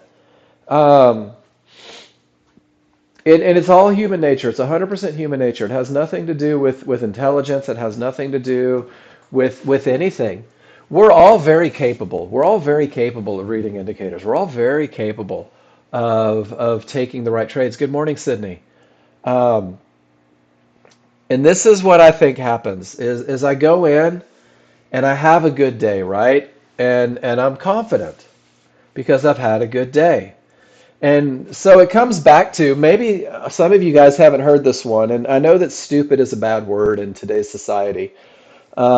But it's the 30-day stupid, Alan. It's the 30-day stupid. And what that means is, so back when I was training managers, guys, this company that I work for, this restaurant that I work for, would send me managers from all over the world, not the world, but the US, when they're opening new stores outside of the Texas market. They would send these people, they would fly them into Houston, and they would train with me for 60 days. They would do their management training with me. Um, and I'm sure you guys find this hard to believe. I'm very much a systems and routines guy. I'm a processes guy. And I would give them the equivalent of the KISS plan for managing a restaurant. And it had everything that they needed to be successful. Every second of their day was mapped out. Um, and what happens is every one of these managers, and this is why they sent them to me, because by the end of their first month, they seemed brilliant. Every one of them, even the dimmest lights seemed bright. And of course, that made the CEOs and the area directors and everybody happy. Oh my gosh, Mark's amazing. He can train these people. And I could train them to do exactly what they needed to do.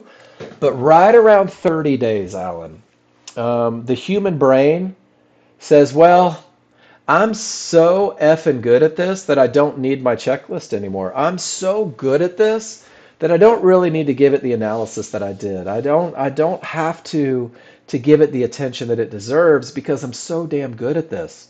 And that's where little things start getting missed, and that's where mistakes happen. And guys, we used to call this the 30-day stupid because right around 30 days, every manager that I trained ditch their checklist. They would come in and they would stop looking at it. They would stop going through those routines because they believed that they had it nailed. And that's where people lost money and ruined shifts and food got thrown away and important things get missed. And it's human nature because when you feel successful, we are inclined to forget what brought us that success. And I don't know why. I can't explain it.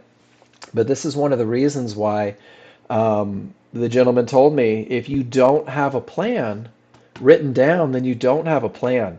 And your job is to follow your plan. Your job is to be able to stick with it. So, Alan, you're totally normal. You're totally new. And sometimes we just get caught up in the moment. We get caught up in the excitement. But but when you recognize that you're deviating, you've got to stop. You've got to pause. I was reading a book about emotion-free trading. It's just a little PDF. I'll put it in the room right now. But there was a moment in it where they told you if you lose a trade that breaks your rules, make your next trade be paper. Let it be a simulated trade, right? Get that adrenaline out. Don't revenge trade. And I've kind of incorporated that a little bit is if I find myself breaking my rules on a trade, and guys, I still break my rules on a trade, I'll take a deep breath and sit the next one out. I'll trade it in my brain. Well, that was my long, and this is where I would have gotten in. This is where I get out. But I'm not going to do it because I have to make sure that I can go back to that analysis. And revenge trading will kill you. So it's just part of the process, Alan. It really is. But especially on these funded accounts, when you recognize that you are having a challenge, it's okay to stand up and walk away to get out of the room. Because if I sit in front of the computer, that revenge thing gets real. And then another momentum style, absolutely beautiful. Everything says up, and you keep going up and making money. And Cav, you are crushing it today. It's a lot of fun to watch. I really do get excited about you guys trading well. And then Gary, my wife knows all of you.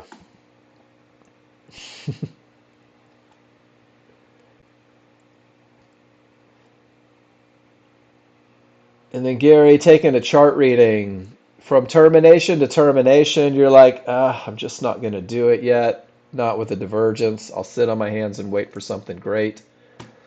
And then D Rock, odds favorable, clear path, perfect entry. Man, that didn't work. We didn't quite clear that divergence high, did we? D Rock?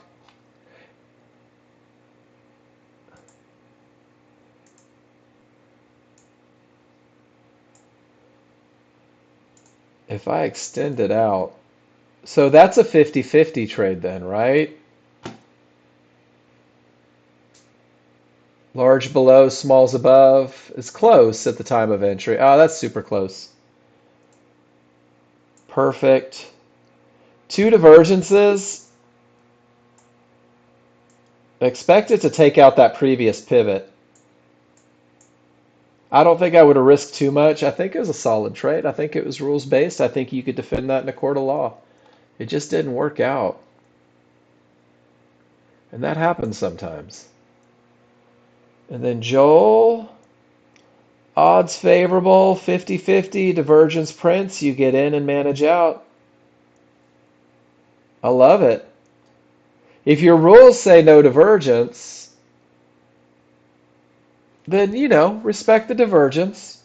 But you're coming from a good bottom. You have a 50-50. You take the perfect entry, and you don't sit and hope.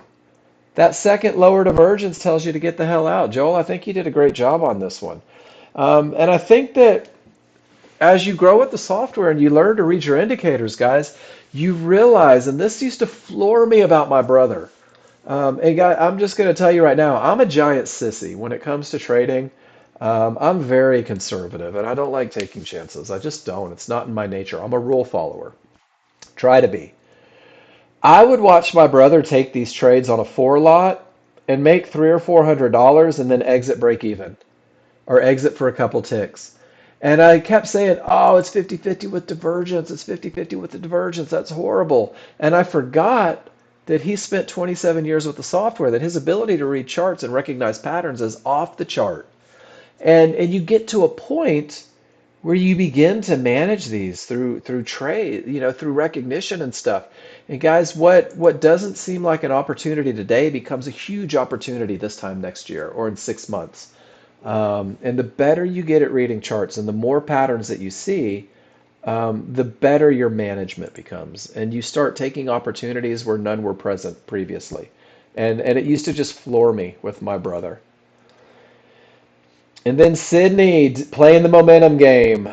Everything says up, so you get in with momentum and you exit. I don't know. I might have waited for a loss of momentum, Sydney, but good luck. Termination, full reversal, odds favorable. Um, Rather than trading directly into the area, I'm a bigger fan of trading when it's cleared, but that's just me. Call me crazy. And maybe taking a little smaller bite, but not trading directly into the red fib. I have a lot of faith in those fibs. It's a good look, Sydney. It's very consistent for what you've been doing. And I think that's what's important. And then as everything's going up, you get in after trouble and you get out just before trouble. Solid work, Sydney. And then Alan, once again, it's a 50-50. No divergence. Perfect entry. Divergence prints. Get the hell out. That looks familiar, doesn't it? Patterns repeat themselves every day, guys. All you got to do is start to learn the patterns. All you have to do is get in that mindset where you're like, oh, I know that if I'm not coming from a good top and divergence prints on a 50-50, it may go the other way. And guys, I'm telling you right now, Alan, you got a set of brass ones trading crude today. It's already proven that it wants to be all over the place. It's already proven that it doesn't want to respect areas, and it's already proven that it's willing to reverse on a dime. Um, the news was out there. It was high impact all day long. Right on sim only. Cool. Carl, are you telling me that with momentum, when areas break, there's an opportunity to go with the trend and momentum and the clear path and get paid? No. Please note the sarcasm in my voice. Beautiful trade. Guys, and look at this. Support breaks completely, becomes resistance. Carl says, well, yeah, that's freaking amazing. Let me take it to the next fib. Very nice. And then Carl, same thing. Everything says up with a clear path. So you take a pullback to support and take it up to the fib. Oh, can I celebrate something real quick?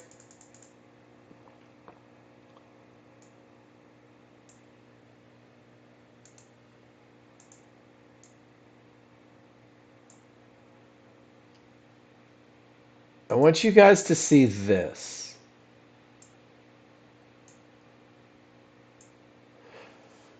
So, Carl, you got in at 95. You got out at what, 17? 22 ticks-ish? $300 trade, pretty easy. You had weak triggers at resistance and one-to-ones. The smalls weren't outside of the large, right? So this is going to be the hardest thing. Was there any reason to stay in that trade other than hope? Or was it absolutely brilliant to exit at the area that could stop that market cold and take your profits away from you? And guys, this is, I think, one of the biggest challenges for new users is you get into a trade and you get excited and there's that adrenaline and everything is like, ah, here we go. And you begin to ignore the idea that the same areas that reverse the market that set you up are the areas that can take your profits. And I'm telling you right now, Carl, I've got a lot of exits in my repertoire that look just like this, right at a trouble spot. And one of the hardest things to do is when your exit conditions are met, who cares what happens next? It's not my money, right? And I wanted to celebrate and congratulate and say that's absolutely beautiful, outstanding. Get paid. If you had taken this trade and your triggers looked like that at resistance, maybe a different story, right? Maybe that's where you say this one's got the potential to break. Maybe that's where you say I'll take this long here as well. Great trade, Carl. Really nice. And I love the exit, guys. I love the exit. I don't care that it went another 20 points. It doesn't matter to me. $300 is not a small trade, guys. And $300, I don't know, do it 3 times a day. What's nine? That's $900. That's $4,500 on the week. Man, you're going to make me do math. What is that, an $18,000 month?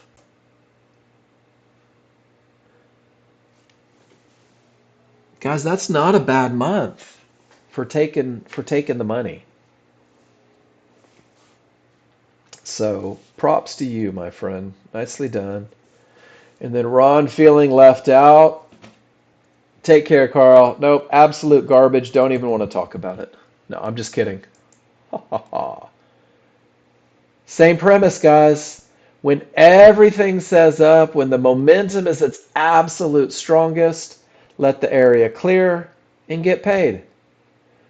Ron, one day we're going to teach you to take trend trades, but until then, absolutely beautiful.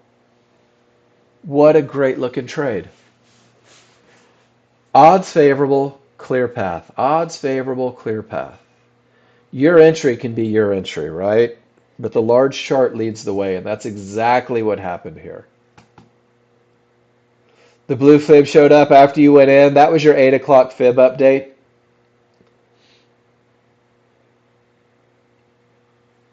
Great stuff, guys. There's another one of those nasty little 50-50s. This one didn't have divergence, though.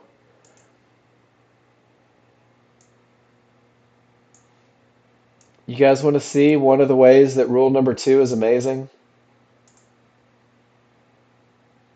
Let me stretch this out.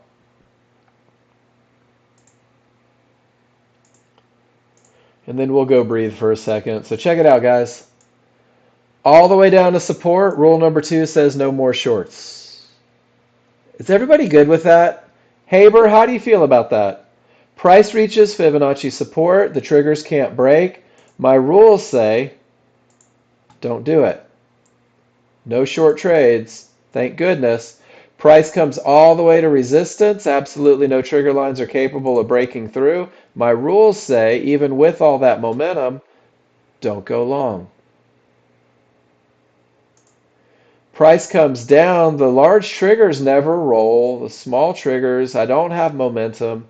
My large are above, my small are nasty. My rules say absolutely no trade here. Price comes all the way up, gives me one of those 50-50s. Divergence printed, I remembered that. My rules said, don't do it.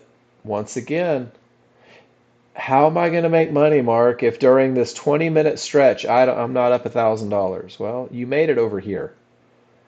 And then from here, termination pulls back to resistance, acting as resistance. That's a pretty good look. That's something you'll be able to capitalize on later in life. And then we get one of those 50-50s right at these key areas. And once again, divergence printed. There may have been an opportunity here, but you're not going to get suckered into that last move with the divergence. And it brought us all the way up from a termination, full reversal, 50-50, and it didn't have divergence on it. You've already gotten your reversal bar.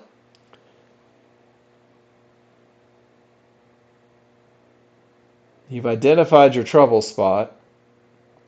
If it's going to break, that's the area that has to break, right? You've already established your risk. You probably have a 1.5, but you don't have a clear path. You do have momentum, but you don't have a clear path. You had an area that stopped to reverse the market, but you don't have a clear path. Something that I'm going to think about as I begin to manage the trade.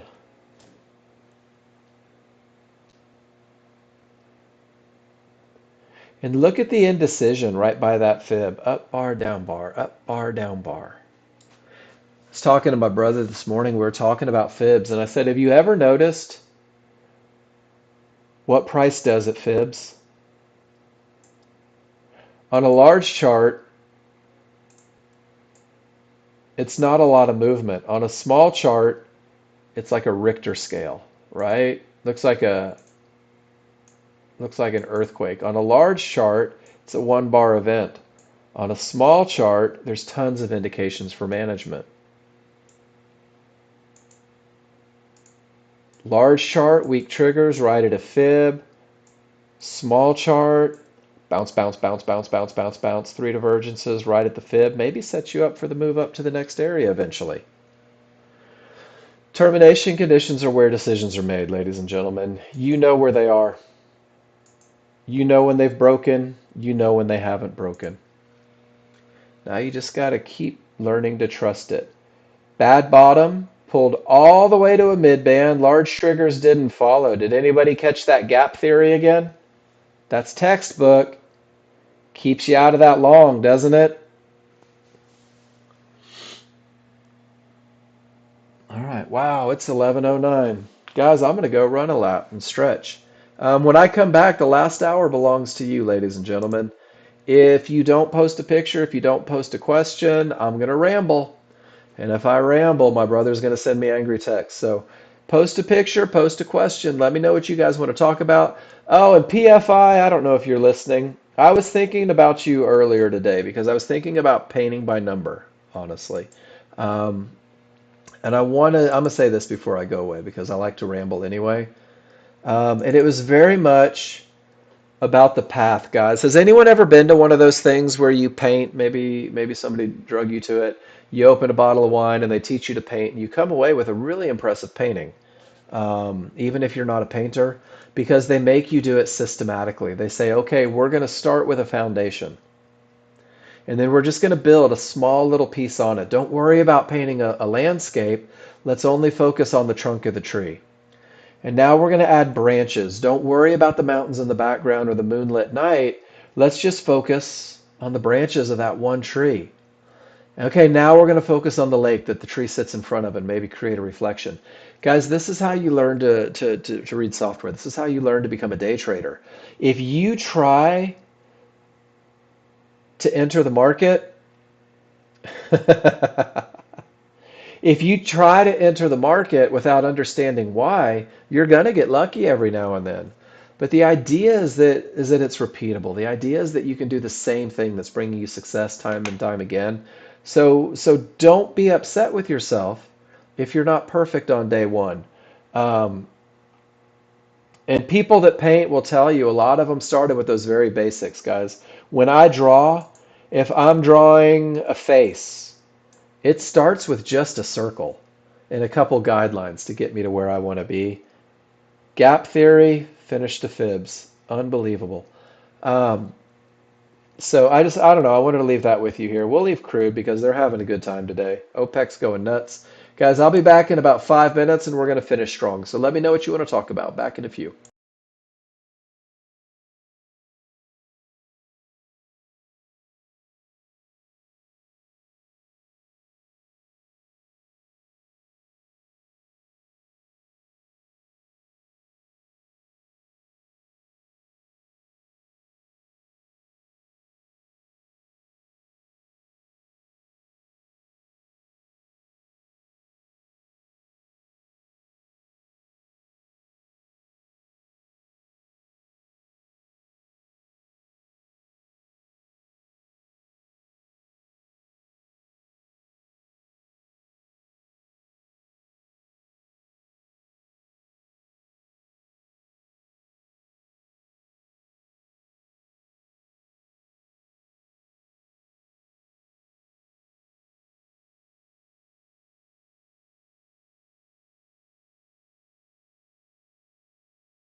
Create bigger pushes. Strong triggers break things. Are you guys seeing a pattern? Weak triggers precede reverses. Strong triggers push. Bad bottom. Gap theory. Once again, guys, this is crude oil today, doing the same darn thing over and over. Odds favorable, pushes. Odds favorable, pushes all day long. Weak triggers precedes a reversal. Weak triggers, precedes a reversal. Even in a crazy day, guys, terminations for the win. Even in a day when OPEC is doing their best to manipulate stuff, to make people emotional, to make things bounce, jump, spike, the patterns still repeat themselves. What would you guys like to talk about? 50-50 with divergence didn't work. I'll be darned. Termination 50-50. Divergence, time to manage out. Pretty cool, right? How many times do you have to see your rules met until you trust them? Is there a magic number? I don't think there is. Does anyone think after 275 examples, it may become easier? You should be clicking on each and every one of these links, guys. You should be studying them. And if you have a question about them, you should be posting that in the room. 7,180 pictures. It gets easier. Repetition is key, guys. The only thing that I can't give you is experience. You have to get that yourself. Let you in on a little secret. Bum, bum, bum. Where's it at? Market replay. Let's find it.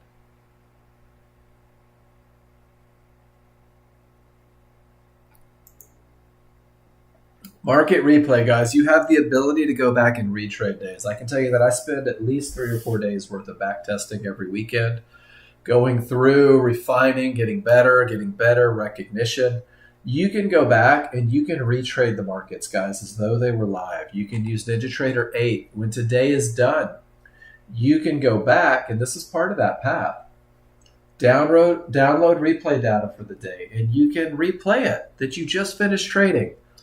You can fix your mistakes. You can skip trades that you shouldn't have taken. You can take trades that you should have taken. And guys, this isn't about how much you can make. This isn't about memorizing the market so that you can look like a badass. This is everything about being able to see the potential. You can literally pause the live market, look at your spreadsheet and make sure, your checklist, and make sure that you're following rules. And you can do this and you can go, gosh, this was the potential when I learned to follow my rules. I love market replay because what it does is it gives you really 2 days of reps in a single day, which means in a year, you can have 2 years of experience. And there is no substitute for experience, guys. What else can we talk about? Let's just go through and do a read. So we'll start with the S&P. And we'll start from where we can see 50-50 trade. Divergences killed it. You knew not to take it. 50-50 trade. Divergence killed it. You knew to manage out of it. Currently, I have momentum, but don't have a clear path. And I don't have a clear path, not just on one area, guys. And this becomes kind of key in the beginning. I have 2 areas that haven't broken. I have a giant window that I'm hoping breaks. There's no guarantees, but that's not just one line that I'm trying to get through. That is 2 lines in a 4.5 point range. So that's our S&P read. Hurry up and do nothing because there's nothing to do. If you read it differently, let me know. Crude oil, bad bottom, gap theory, everything agrees. There's your short. Odds favorable, pushing it down. Right to the fib. Guys, crude's moving faster than NASDAQ right now. I'm not sure if anyone's quick enough to get it. NASDAQ seems like it's moving slow. So a termination pushed to a 50-50. 50-50 with divergence. Didn't work. Imagine that. Smalls are up, large are down, trend is up, nothing matches. Hurry up. Hurry up and do nothing. Get to the doing. There's nothing to do. Not one market has a high probability trend trade rules met. Not one market has a high probability trend trade rules met. But crude oil sure as hell hit a termination condition and snapped all the way up to the mid-band. If you were sad that you missed this and tried to get in, it ran you over. Market doesn't care if you're sad. 6 signs you're maturing as a trader. I like to share this because I think we all identify with it a little bit from our own personal journeys.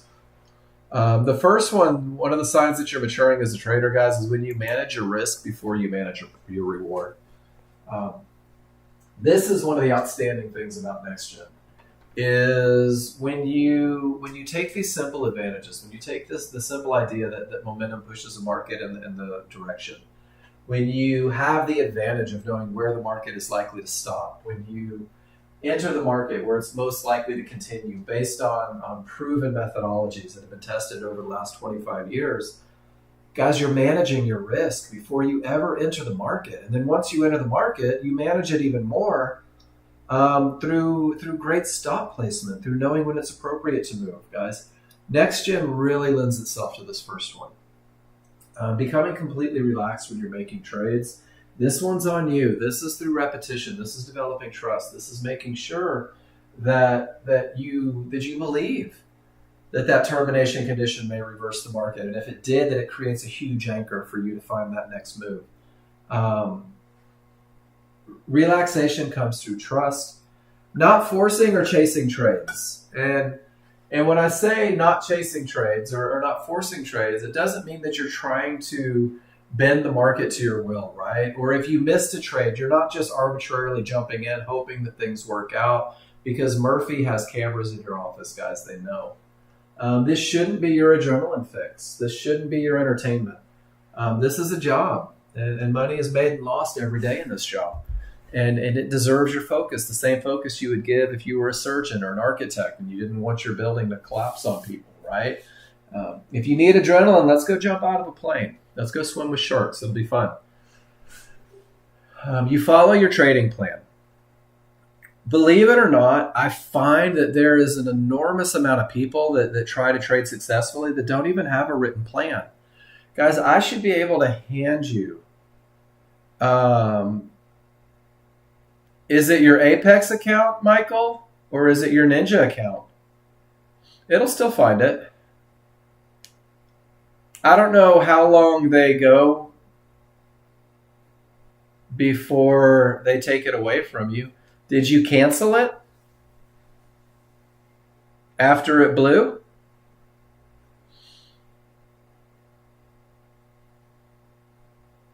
Are you looking for it on 7 when it was on 8? Is your connection still set up in it?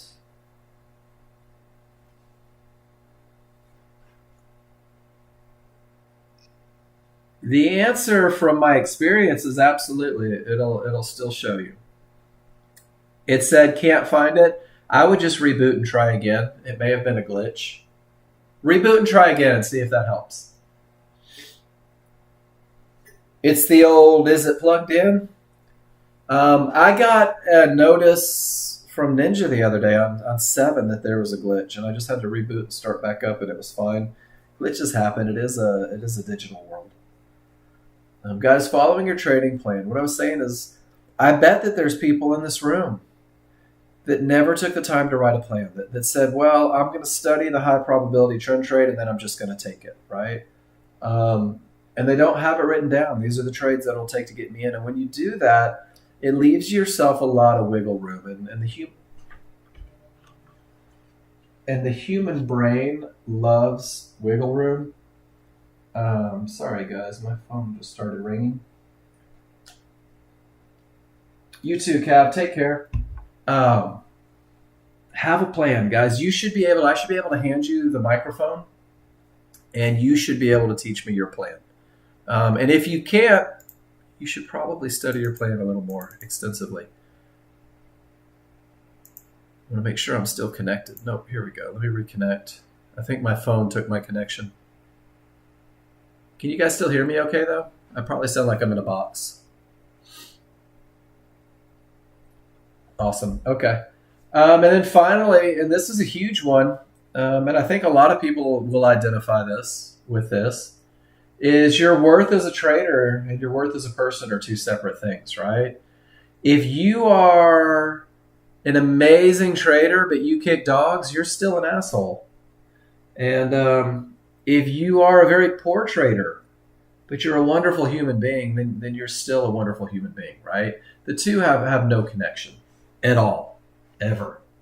So when you take a loser, man, it's just a losing trade. It doesn't mean that you're not a good person. It doesn't mean that you're stupid. It just means that you took a loser, guys. Grow from it and go on to that next one. Same show, no account, looks fine. Mentioned update to Ninja 812. I'm not sure, Michael. You can have Jason take a look at it real quick. This one's kind of outside of my realm, I'm afraid. DJ, it's an easy fix. Man, I'm not sure Apex has ever answered a phone. DJ, can I put you on the spot? If you say no, I won't. Yes? Show me your spreadsheet. Take a picture of it right now and post it in the room.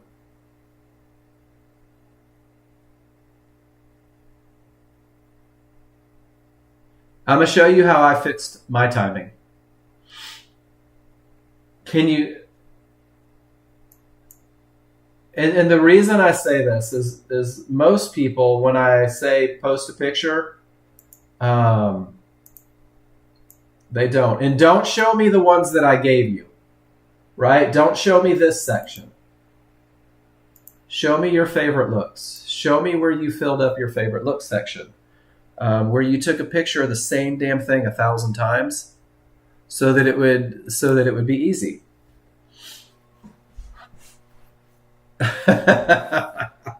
And that's okay, DJ. But that's how you get there. So what happens, and I tell this story all the time, is DJ, there were rookie quarterbacks being interviewed, and the one thing that they all said over and over was just how fast the NFL moved. And then they cut away to Tom Brady, and he's telling everybody that feels like slow motion.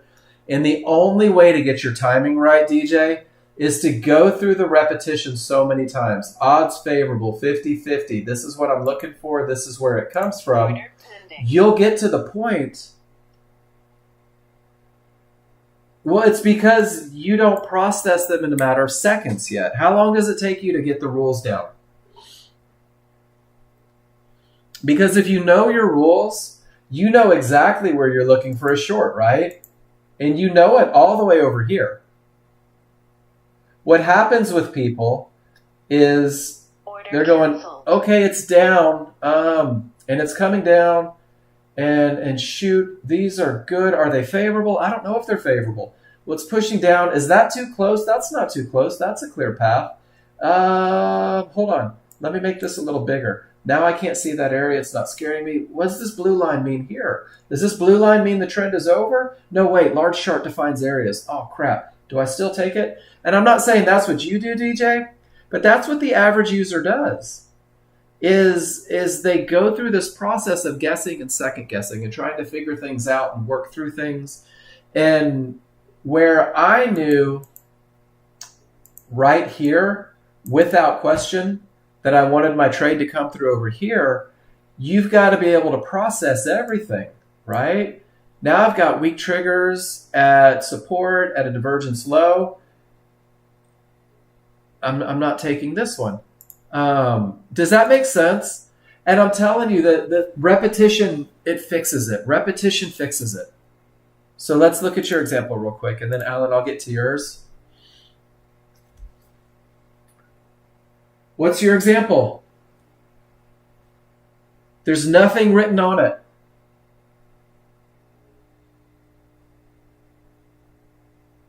Do you have odds favorable momentum on the large chart, DJ? Do you? So where are we talking about? Because let me show you what I see.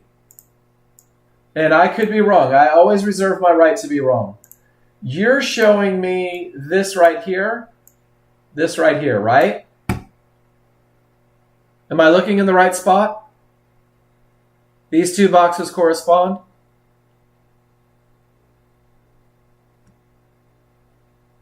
I just want to make sure I'm in the right spot.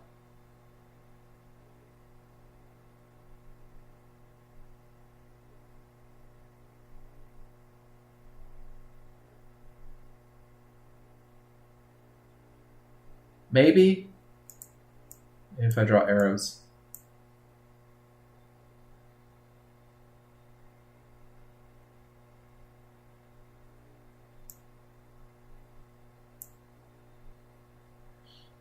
All right, so what, Matt? The diversion on the large chart pushed the market up and it wasn't a fib. So first of all, you've got these reversed. Large chart. So you're wondering why it went up from right here? DJ, I'm gonna give you the simple answer, and maybe this is a great lesson. I think it is. The market, this is NASDAQ. Let's go to the NASDAQ and let's go see. I love this question. All right. Where was it? It was, what time was it? I think it was, hold on, I can't see your timestamps.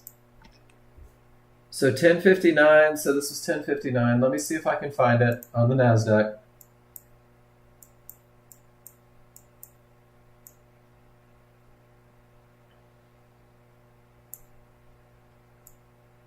My NASDAQ doesn't look like your NASDAQ.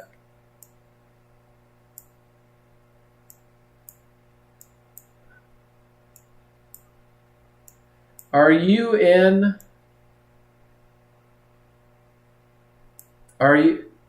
Are you on Central Time Zone? Is that yesterday or today? Mine doesn't look anything like yours at 10:59, 10:56. What time zone is your computer in? Central? Is it in Eastern?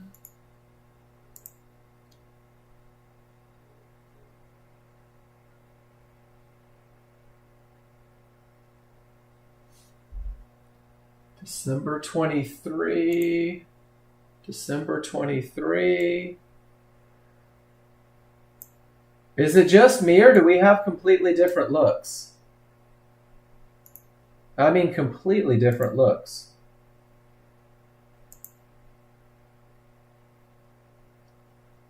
All right, that's okay though. Let's go through it. So at 10:56,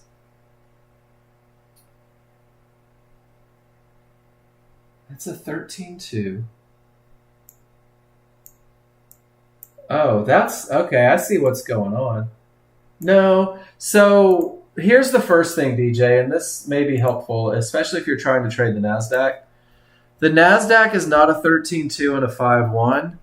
The NASDAQ workspace is a 34.5, and then your 13.2 is the large chart. Because it is so stinking fast that a 13.2 is your large chart is virtually impossible to trade.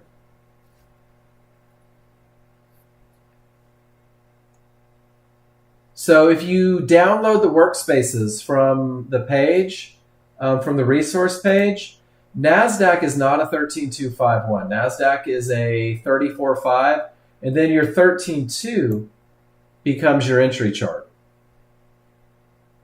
So there's the first challenge with NASDAQ. It moves way too fast for a 13.251.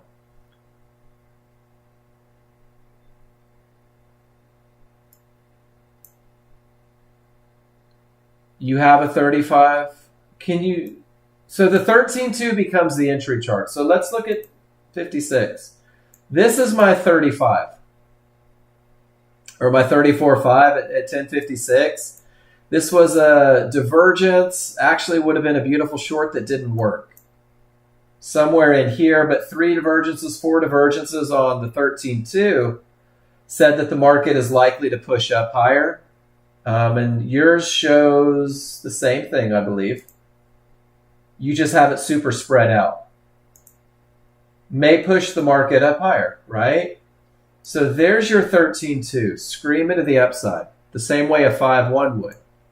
Here's your 34.5. Scream it to the upside, the same way a 13.2 would. Do you notice that there's no tails, no pullbacks, nothing at all the way up, DJ? Not a thing. Nothing on my 34.5 and not one pullback on the 13.2. Rules were never met for along there. Your reaction times are great. And then even on this one, if you use the 13.2 as your large chart, and let me go back to it here. This is the same area. I don't have odds favorable momentum, and I don't have areas inside of favorable large triggers, even using the 2. And this is one of those instances, DJ, where the money doesn't fit the rules, right? And while you have one divergence here, not from a fib, if you look at it contextually, hey, Haji, if you look at it contextually, you had 1, 2, 3 divergences in the exact same price range. The third one was higher. The triggers were on the wrong side, which fits the lesson 100% from tops and bottoms. That this is the only termination condition that I consider on a smaller, faster chart. And you had it on that 13.2. You had it on a 13.2. And if that's your large chart, well, shit, that becomes even more powerful, my friend. Because when 3 divergences on a higher time frame, you typically get a bigger, better move out of it. Does that help a little bit? I think getting on the same page, NASDAQ moves typically twice as fast, 3 times, 4 times as fast as the S&P and crude oil. So the workspaces were designed to slow it down a little bit. It's too fast for a 5.1. Even the best chart readers I know would never even attempt to trade it on a 5.1. It's just too fast. There's too much movement. There's too much overrun. And what you'll find is that this 34.5, and it's set up to look like a 13.2, right? So if we took this odds favorable clear path pullback to resistance on a 34.5, what's it look like over here? Overruns a little bit, but that was the push down. What's a 30? Should be a 34.5. That's what's in the workspace. And then this termination condition, so you're seeing it again on yours, 1, 2, 3 divergences in the same price range on your large chart, but you don't have a clear path, even if you were doing the 5.1. But the 34.5 says directly into resistance. The 13.2 says it has the potential to go up, but it's certainly not there yet.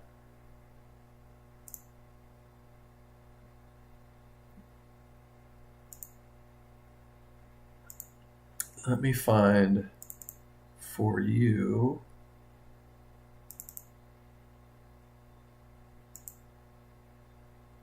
I don't have the workspaces downloaded on my computer for it. If you want to get them, DJ, you can build your own 34.5, 13.2, or you can go to the resources page and just, come on, resources. Run this bad boy with NinjaTrader closed, and it'll overwrite your workspaces, and it'll give you those stock NASDAQ ones with all the settings that John Novak has put on there to optimize it. But yeah, I wouldn't have reaction time either on a 5.1. I would be all sorts of impressed if you did. Does that make sense? You know your rules. I think that we're not on the right avenue there for trading NASDAQ on crude oil all day long. Do you find that you don't have the same challenges on crude or the ES? Maybe crude is a different animal today. But on NASDAQ, it's just simply too much to react. Because I find there's times on NASDAQ where I have trouble reacting, even with my larger charts. Sometimes it just moves that fast. I hope that was helpful.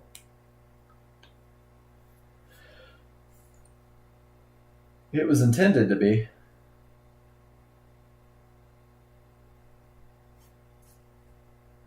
Guys, we've got a little bit of time. Haji, welcome to the room. I saw your post in there. It's great to have you here. I'm Mark. I teach. I try to anyway. I thought he just jumped ship. Classroom is designed as a discussion to give you feedback on anything and everything. Everybody's jumping ship. I guess they've had all they can possibly take today. 3 divergences in the same price range. Said don't try that last long or manage out of your long if you were in it. Pretty cool, guys. Even in times of turmoil, the patterns tend to repeat themselves. Caught between 2 termination conditions. Hey, Joel. What do you guys want to talk about? Start giving you stuff.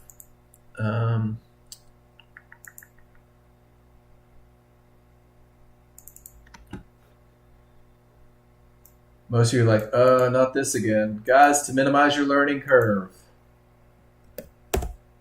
Consistency is on you, Joel.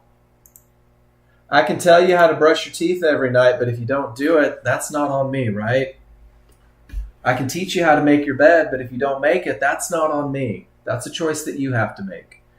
Consistency comes through belief. It comes through repetition. It comes through understanding that your rules give you a statistical advantage, and everybody reaches that at a different point. Some people are more prone to emotion. 100% increase in funded accounts in November. You're welcome. David W., it's not used to enter a trade. Period. I don't have any rules to enter a trade on the gap theory.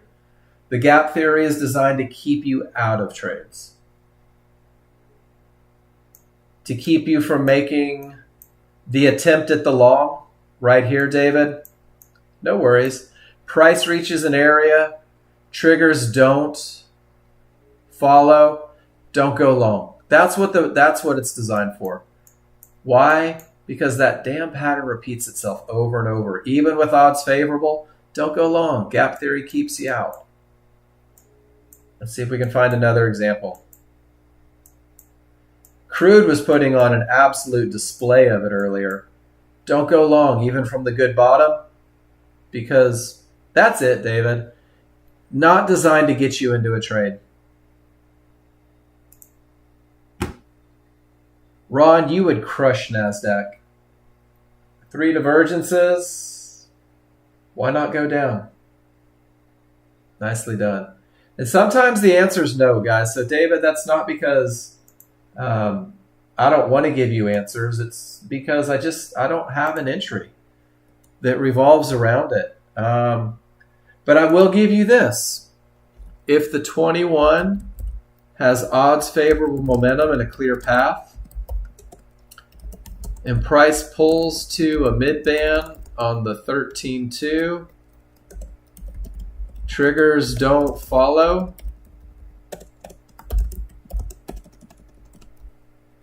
maybe something there.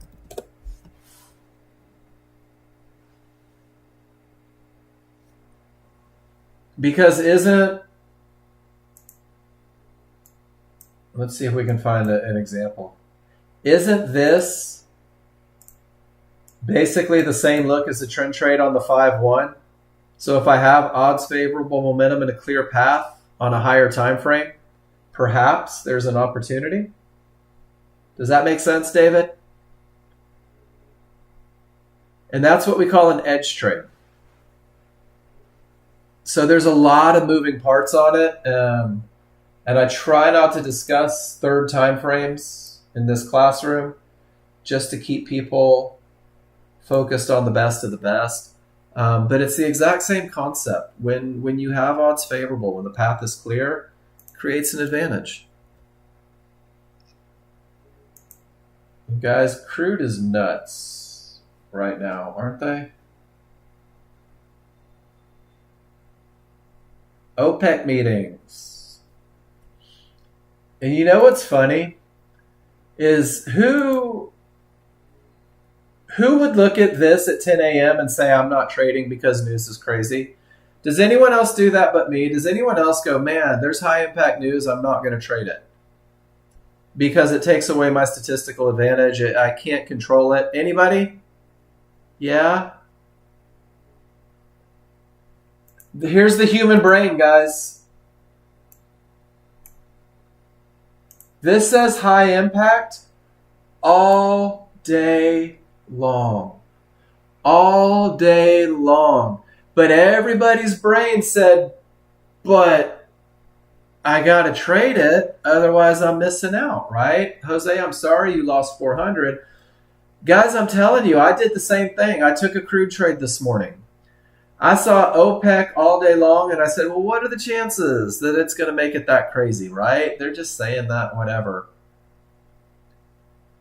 And it's funny because human nature, did anybody other than me and Jose take trades today in OPEC or in crude and wonder what the hell happened to all that momentum and direction? It's rare that you see high impact all day. It really is. It's rare that you ever see that. But guys, it was spot on today. Crude oil has been a monster all day long. It looks like NASDAQ. Hold on. There is your whole crude oil day. Starting, I'm trying to get it.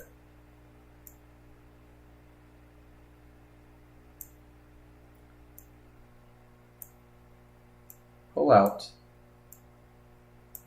It's not going to let me go that direction. Guys, this is what crude oil has done all day long. When was the last time, for reference, this was the previous day. And this was the day before that. That's a crude oil day. That's a crude oil day. This is where we're at today, and it's not even freaking noon, guys. Yeah, Jose, I've never seen it do it before. I've never seen crude oil act like this. It's pretty wild. They're talking about stuff. Never seen that. I've never seen an all-day high impact, but apparently it's true. And then Gary pivot from space, didn't take the pullback because of the mid-band. And it just goes back to, do you need crude today to be a complete human being? If you do, trade away, have fun. Have a good time. It's a 50-50 with divergence, Gary. Do you see it? Large triggers up, small triggers down, not from a good top, divergence prints. It's a 50-50 from a bad top with divergence. What do your rules say about it? Do your rules say that the midband keeps you out? Do your rules say don't do it because the large triggers are up here? Do your rules say wait for confirmation? And I'm just curious.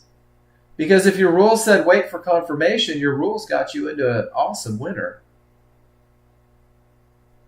But if your rules say the midband, don't trade into it from a bad top, that's awesome. I don't know.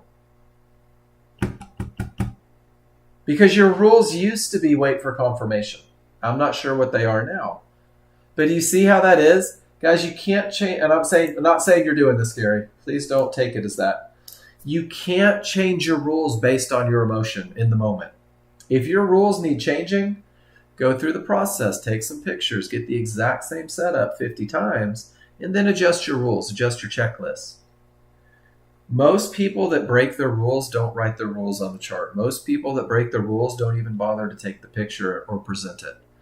One of my favorite things is when people take a picture and they show me a $1,000 winner. Look at what a badass I am. And their P&L is negative 200. Where's that $1,200 in losers, right? Where's that $1,400 in losers? That's where the education comes from. I'm telling you guys, that happens a lot. I notice it. Write your rules on your chart. Tell me why you did something. Tell me why you didn't do something. And Gary, if you didn't take it because it was a mid-band after a bad top, totally cool. Right? What if there was no divergence? Would you have taken it?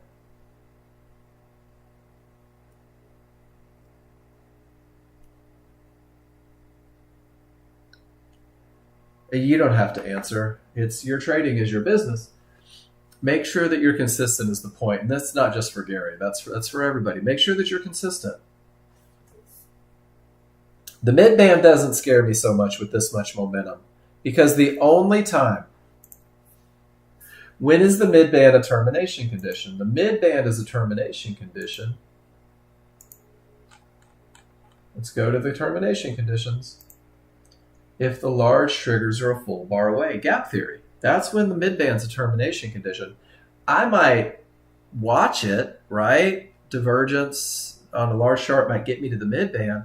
But if my triggers are screaming and all my conditions are met, I'm going. If my large triggers aren't a full bar away. Exactly, Joel Gap. So stuff to think about. Mid-bands are just moving averages too. I hope that's helpful, guys. And again, I'm not telling anybody don't trade crude oil, but David W., you see how far the distance was back to those large triggers? Full bar, right?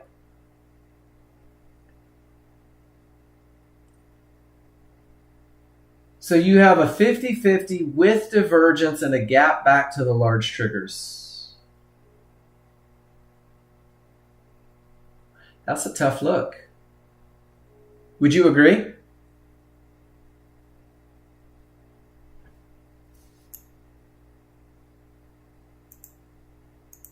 I'm always afraid that you guys feel like I'm beating you up. I never am. I hope you know that. Here's how I would annotate it. I might add some stuff. Bad top, right? There's that 50-50. 50-50. I've got divergence. I've got split triggers. Not favorable large triggers. Get up there.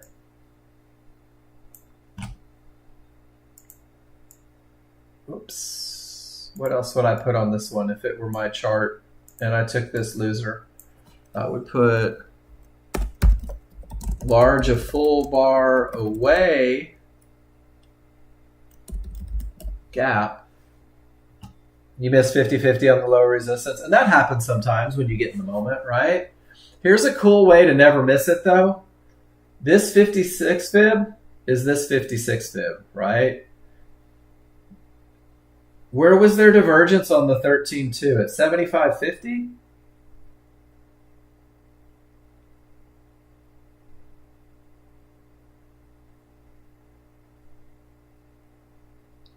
$75.70? Where did you see divergence on the 13.2 at 75.70?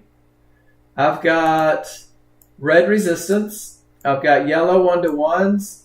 And I've got small swing 1-to-1s. That's what the purple dots are. And that area is broken. Everything's below it, right? But this one right here, that's the one that got you. No worries. That's crude oil? Oh, well, now there is. But your trade was over here. And then once you get those three divergence coming right off of it, it's hard to find an opportunity. It runs through. Yeah, my crude workspace will stay closed today. You guys do whatever you want, but my crude oil, just not going to do it. They've already proven that they want to overrun areas, right? There we go, 50-50 trades. You did get a market flow signal.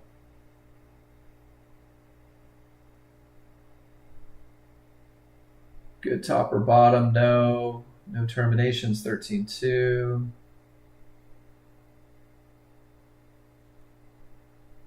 Nice.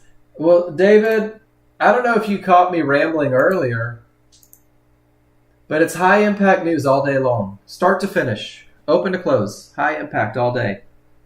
The same thing that we avoided a specific hour, they're saying you get 12 hours of it.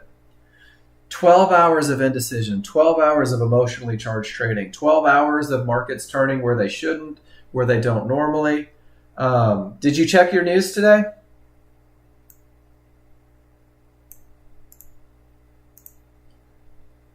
That's huge all day long. And that's okay if you missed it. Right on.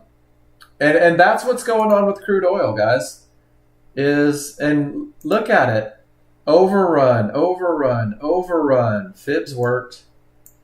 Didn't make it. Fibs worked. Next area. Didn't make it. Fibs worked. Next area. Didn't make it. Fibs worked. Next area. Didn't make it. Mid-band. Next area.